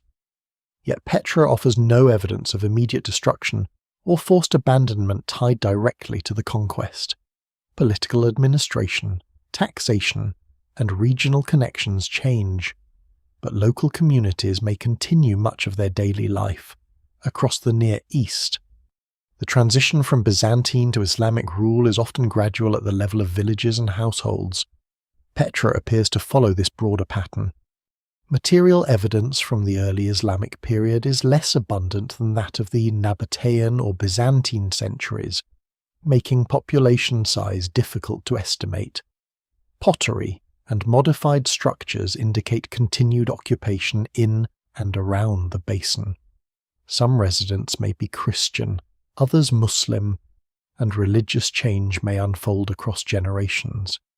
Petra is no longer a major administrative centre, so written sources mention it less often. Silence in official records can make a place appear abandoned even while small communities remain. The city's location still matters. Routes cross the region toward the Arabian Peninsula, Syria, Egypt, and the pilgrimage roads linking settlements with the Islamic holy cities. However, Petra is not positioned directly on every major route of the new era.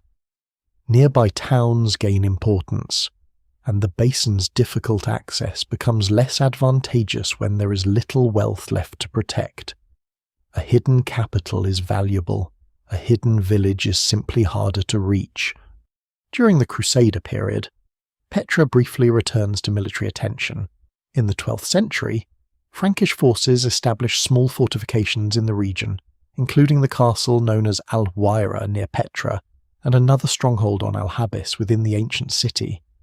These forts are modest compared with Petra's monumental tombs, but their builders recognized the same defensive qualities used by earlier inhabitants: steep cliffs, narrow approaches, and high observation points still control movement. Al-Huayra occupies a rugged position east of the main basin, protected by deep ravines and reached through restricted paths. Walls, towers, a chapel, and domestic spaces form a compact fortified settlement.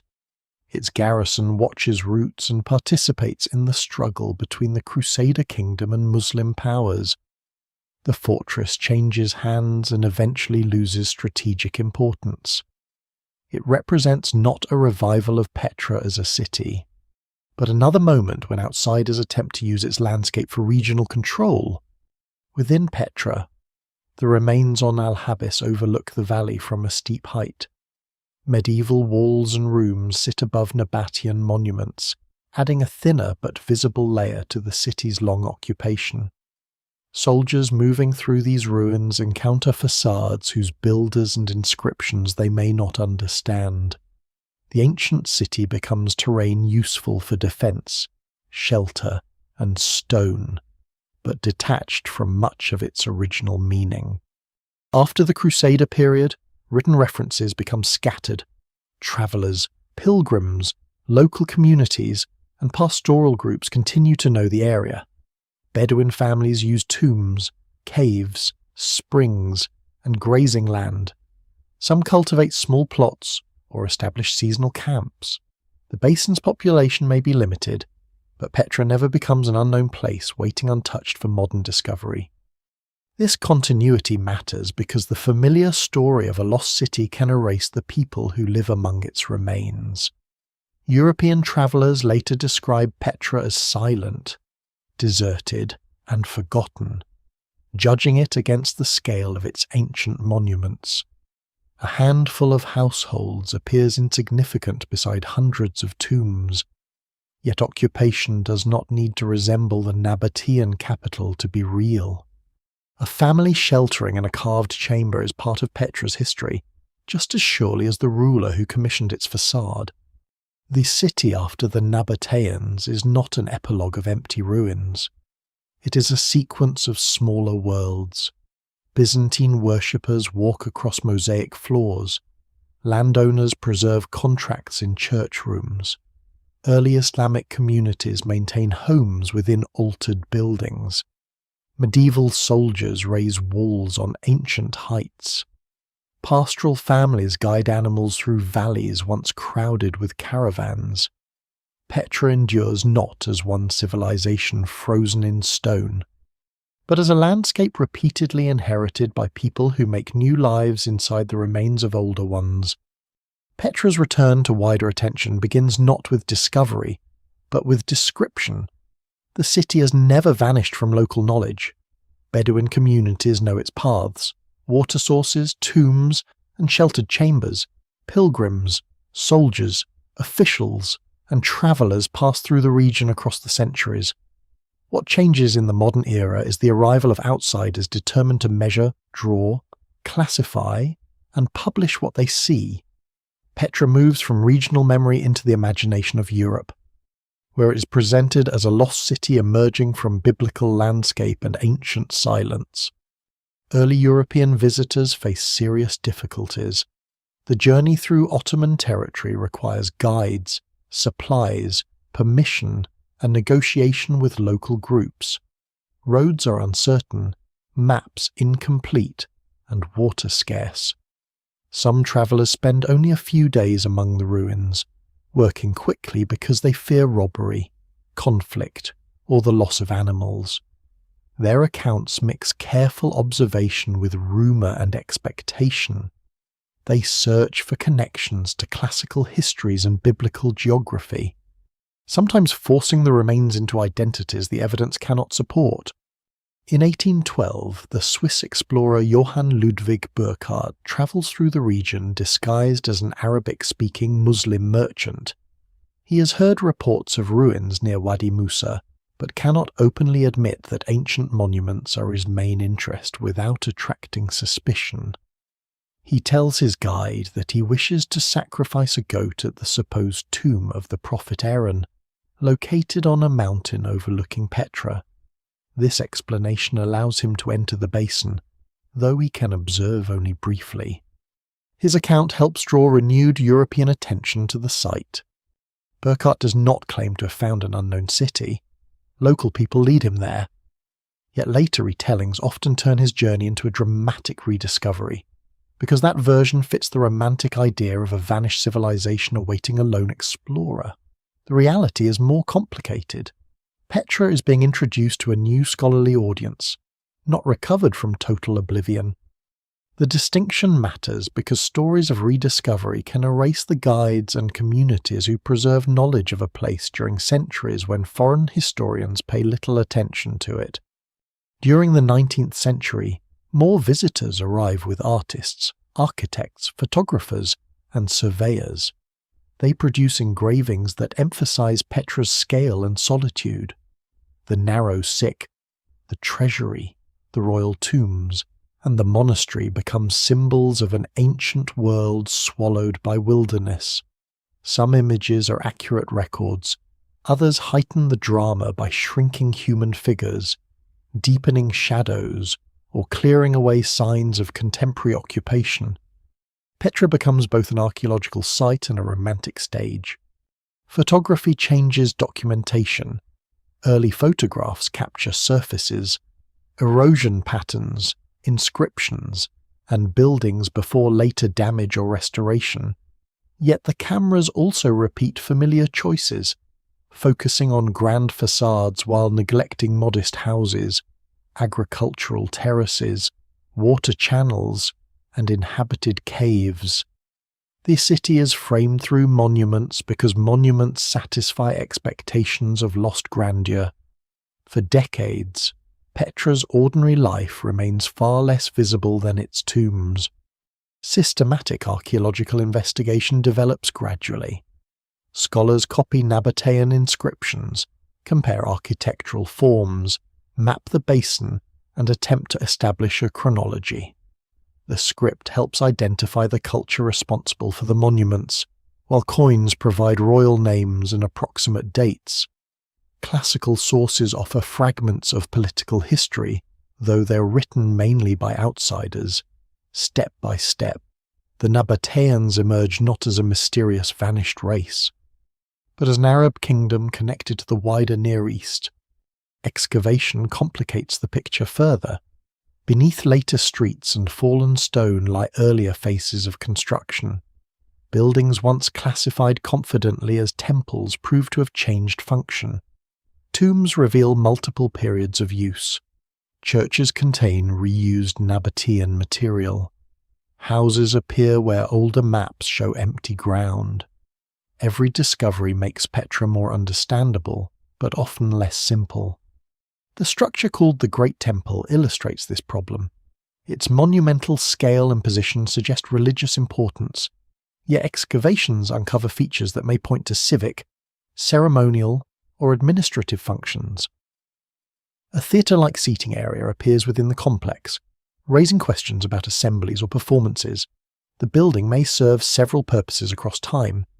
Its modern name remains useful, but it can create an illusion of certainty that the evidence does not provide. The discovery of the pool and garden complex also changes assumptions about Petra. A city once imagined mainly as a fortress of tombs contains an elaborate cultivated landscape with water, shade, and architectural display. Archaeologists identify channels, retaining structures, a large basin, and evidence of planted areas.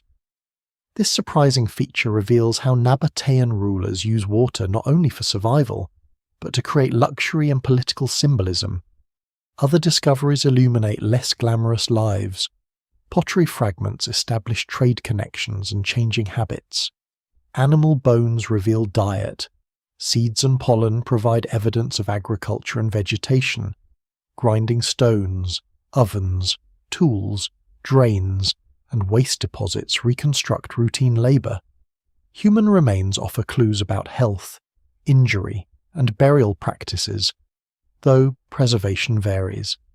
The grand history of kings and caravans slowly fills with craftspeople, farmers, children, servants, priests and merchants. Modern technology extends investigation beyond traditional excavation. Aerial photography and satellite imagery reveal roads, field systems, and structures difficult to recognize from ground level. Ground-penetrating radar and other remote sensing methods can identify buried walls without immediately disturbing them.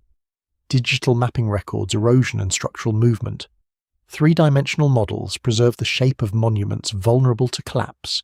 These tools do not eliminate uncertainty, but they allow researchers to ask questions across a landscape too large to excavate completely.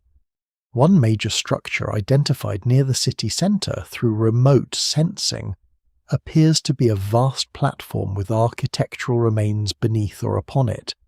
Its scale suggests a significant public complex, yet its exact date and function remain uncertain. The finding is a reminder that even near Petra's most visited areas, major features can remain hidden in plain sight beneath soil and rubble. Large portions of the city have never been excavated. Digging everywhere would be impossible and destructive. Excavation removes archaeological layers permanently, so researchers must record each stage carefully and leave much untouched for future methods. What appears to be buried knowledge is also a protected archive. The unanswered questions are not simply failures of investigation, they are part of responsible restraint. There are still debates over Petra's population at its peak, the identities of those buried in famous tombs, and the organization of labor that produced the facades. Scholars disagree about how directly royal authority controls trade and construction. The exact roles of certain temples, high places, and public complexes remain unresolved. Even the chronology of familiar monuments can shift when new pottery, inscriptions, or structural relationships are discovered. Preservation creates another challenge. Sandstone is beautiful because it is layered, colourful, and relatively soft, but those same qualities make it vulnerable. Wind removes grains, rain enters cracks, salt crystallizes beneath surfaces, tourism increases touching, vibration, foot traffic, waste, and pressure for new infrastructure. Flash floods remain dangerous.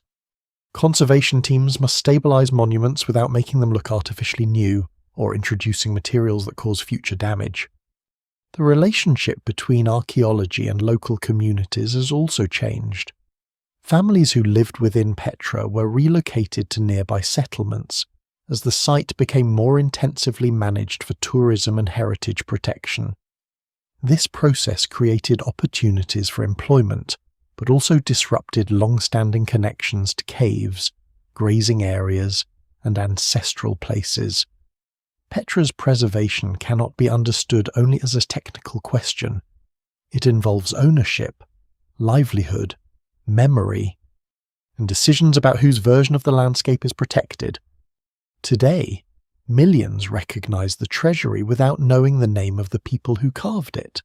Petra appears in films, advertisements, travel campaigns, and photographs, often as a backdrop for adventure or mystery.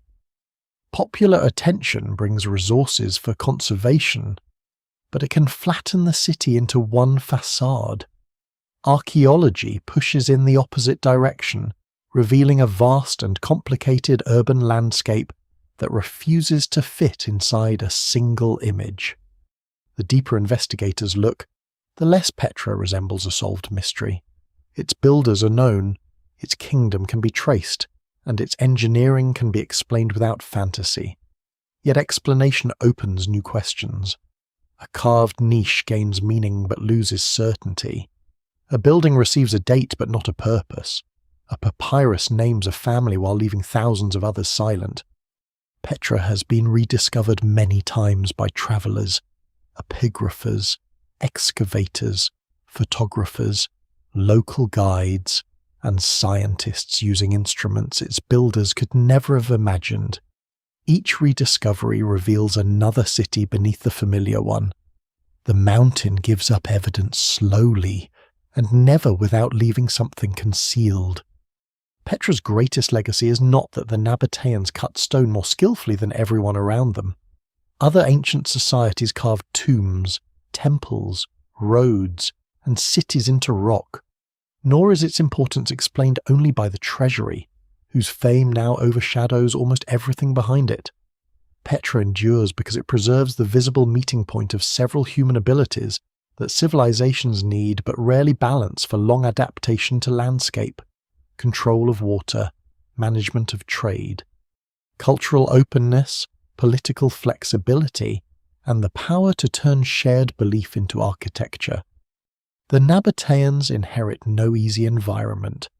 They build in a basin where water can disappear for months and return as a deadly flood. Their response is neither to surrender to nature nor to imagine they can dominate it completely. They observe slopes, channels, stone layers, seasonal storms, and hidden springs. They design around limits rather than pretending those limits do not exist. Dams divert dangerous water, cisterns preserve it, and terraces spread its value across the surrounding land. This approach is one reason Petra speaks so strongly to the present. Its engineers understand that survival in an uncertain climate depends less on one grand structure than on many connected systems maintained over generations. Those systems also reveal the fragility of achievement. Channels work only while they are cleared. Reservoirs hold water only while plaster is repaired. Terraces produce crops only while walls remain intact. Petra's ruins are evidence not simply of ancient genius, but of what happens when the labour-supporting complex infrastructure becomes hard to organise. A city can possess brilliant technology and still contract when political authority weakens, revenue declines, or population falls. Engineering creates possibilities, it does not guarantee permanence. The same lesson appears in Petra's economy. Nabatean rulers prosper because they understand connection. They do not need to produce every valuable object passing through their territory. They create wealth by making exchange possible across difficult distances. Their kingdom links Arabia, Egypt, the Levant, the Mediterranean, and routes reaching even farther east. The city becomes powerful because it stands inside a network. Yet networks are never loyal. They shift towards safer roads, stronger ports, lower taxes, and new political centres. The routes that raise Petra eventually reduce their dependence on it. Maritime trade expands. Roman administration favours other cities, and the mountain capital loses the central position it once held. Petra's experience is familiar across history. A city can become wealthy by connecting worlds, then decline when those worlds discover another way to connect. Its cultural legacy is equally complex. Nabatean artists borrow columns, pediments, gods, symbols, scripts, and decorative forms from neighbouring civilizations. Earlier scholarship sometimes treated this mixture as evidence that their culture was derivative, as though borrowing made it less authentic. Modern understanding is more careful. Every connected civilization adopts foreign forms. The important question is what it does with them. Petra's builders combine Arabian sacred traditions with Hellenistic architecture, Egyptian imagery, local stonework, and royal symbolism. The result belongs nowhere else. Even the Nabatean script survives beyond the kingdom in altered form. Its flowing letters contribute to the development of Arabic writing, linking Petra's commercial and funerary inscriptions to a much wider history of language. The Nabateans disappear as an independent political people, but elements of their culture continue through communities, scripts, routes, religious traditions, and regional memory. Civilizations rarely vanish as completely as their ruins suggest. They dissolve into what follows. Petra also demonstrates how monuments outlive the meanings assigned to them. A royal tomb becomes a treasury in legend. A temple becomes a church, workshop, quarry, or ruin. A carved chamber becomes a home. Medieval soldiers turned sacred mountains into defensive positions. Later travellers transform the city into a romantic symbol of disappearance. Archaeologists reinterpret the same structures again through measurements, excavation, and comparison. Each generation inherits the stone but not the complete explanation. That uncertainty is not a flaw in Petra's history. It is part of what makes the city honest. The evidence remains incomplete because the past is incomplete. Inscriptions are missing, wooden structures have decayed, painted surfaces have faded, and ordinary people rarely record their own lives in durable form. Scholars can identify patterns, test dates, and reject unsupported fantasies, but they cannot recover every name or intention. Petra reminds modern observers that knowledge of the past is built from surviving fragments, not from perfect access to vanished worlds. The city's survival now depends on choices made in the present. Tourism provides employment, international attention, and funding for conservation. It also places enormous pressure on paths, monuments, water systems, waste management, and nearby communities. Thousands of feet wear down ancient surfaces, hands touch fragile sandstone, vehicles, construction, and crowds alter a landscape whose power once came partly from distance and silence. A site preserved for the world can be damaged by the very admiration meant to protect it. Climate and geology continue the work they began long before human settlement. Flash floods still move through the sick. Intense rainfall can overwhelm channels, threaten visitors, and tear at archaeological layers. Heat, wind, salt, and moisture weaken facades grain by grain. Cracks widen almost invisibly until a piece of carved stone falls. Conservation teams monitor surfaces, stabilize vulnerable areas, and attempt to direct water away from monuments. But preserving Petra does not mean freezing it outside time. The mountain is still changing. Local communities remain central to this future.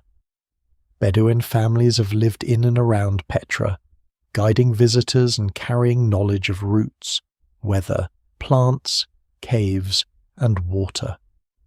Heritage management has sometimes treated human occupation as a threat to archaeological purity, even though those communities form part of the site's history. The challenge is to protect ancient remains without turning Petra into an empty museum landscape disconnected from the people who know it most intimately. What should be preserved is therefore more than carved facades. The agricultural terraces beyond the central valley matter. So do water channels, modest houses, pottery scatters, paths, churches, medieval walls, and evidence of later habitation. The treasury may draw the eye, but Petra's full meaning lies in the relationship among all these layers. Protecting one perfect image while allowing the wider landscape to disappear would preserve the symbol and lose the city. The Nabateans leave behind no surviving narrative describing Petra from beginning to end. They do not explain their ambitions to the distant future. Their account is written instead across the basin in the gradient of a channel, the unfinished edge of a tomb, the worn step of a mountain stairway, and the changing scripts of inscriptions. The city must be read through what people build, repair, abandon, and reuse. Seen this way, Petra is not a monument to conquest over nature. It is a monument to temporary cooperation with it.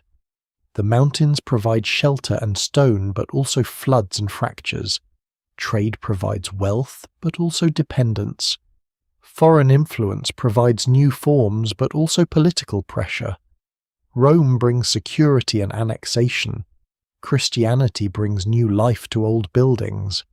Later communities preserved the city partly by adapting it to purposes its founders never imagined. Petra survives because it is durable, but also because it is changeable. Its stone chambers accept new occupants. Its roots serve new travellers. Its monuments attract new stories when old meanings fade. The civilization that carved the city eventually loses its kingdom, yet the landscape continues carrying its choices forward. The final legacy of Petra may be this: civilizations do not control how they will be remembered. The Nabateans build tombs for kings and families, but future generations remember a treasury that never holds treasure. They create a commercial capital, yet it becomes famous as an isolated ruin. They borrow styles from surrounding worlds, yet their city becomes one of the most distinctive places on Earth. The mountain keeps their achievement, but not exactly as they intended. Wind softens the statues, floods expose buried rooms, archaeologists rename buildings, and visitors frame the city through a narrow opening in the sick. Still, after kingdoms, religions, earthquakes, and changing roads, the carved facades remain where the Nabateans placed them. They stand not outside history, but marked by every century that passes across them. In the quietest hours, when the last visitors have left the valley and the light begins to withdraw from the cliffs, Petra seems to return to the mountain. The columns lose their sharpness. Doorways darken. The red stone cools beneath a sky that has watched every ruler, caravan, pilgrim, soldier, farmer, and traveller who has passed through the basin. What once appeared to be a city carved against time begins to look instead like something carried within it. The Nabateans built for permanence, as civilizations often do. They cut their tombs into cliffs, raised temples above the streets, captured storms inside reservoirs, and placed the memory of their families where entire valleys could see it. Yet permanence was never truly theirs to command. Kings vanished. Trade found other roads. Gods received new names. And temples opened their doors to different forms of worship. Earthquakes brought roofs down. Water channels filled with sand. The city grew smaller, and the mountains slowly reclaimed the edges of human intention. Still, disappearance was never complete. A civilization does not end only because its throne is empty. It survives in techniques, words, roots, habits, and choices passed into later worlds. The Nabatean script flows toward the forms of Arabic writing. Their reservoirs continue to reveal how carefully people can live with scarcity. Their monuments preserve a culture confident enough to welcome outside influences without losing its own voice. Even their ruins continue to support life, becoming churches, homes, workshops, fortresses, and places of shelter. Perhaps that is why Petra feels less like a dead city than a memory made physical. It does not tell a simple story of greatness followed by destruction. It shows that cities are always being created and uncreated at the same time. Every wall depends on maintenance. Every road depends on movement. Every system depends on people willing to preserve what earlier generations began. When that effort weakens, stone may remain long after the world that gave it meaning has changed. At the end of the sick, the treasury still appears suddenly between the cliffs, glowing for a moment as sunlight reaches its facade. The view is nearly the same one travellers encountered 2,000 years ago, but the silence around it is different. The caravans are gone. The voices have faded. Water no longer flows through every ancient channel. Yet the mountain has not forgotten the shape of the city carved into it. Beneath weathered columns and empty chambers, the marks of chisels remain. They are small, repeated signs of human hands working patiently against stone, each strike too slight to transform a mountain alone, but together creating something that continues to outlast the civilization that imagined it.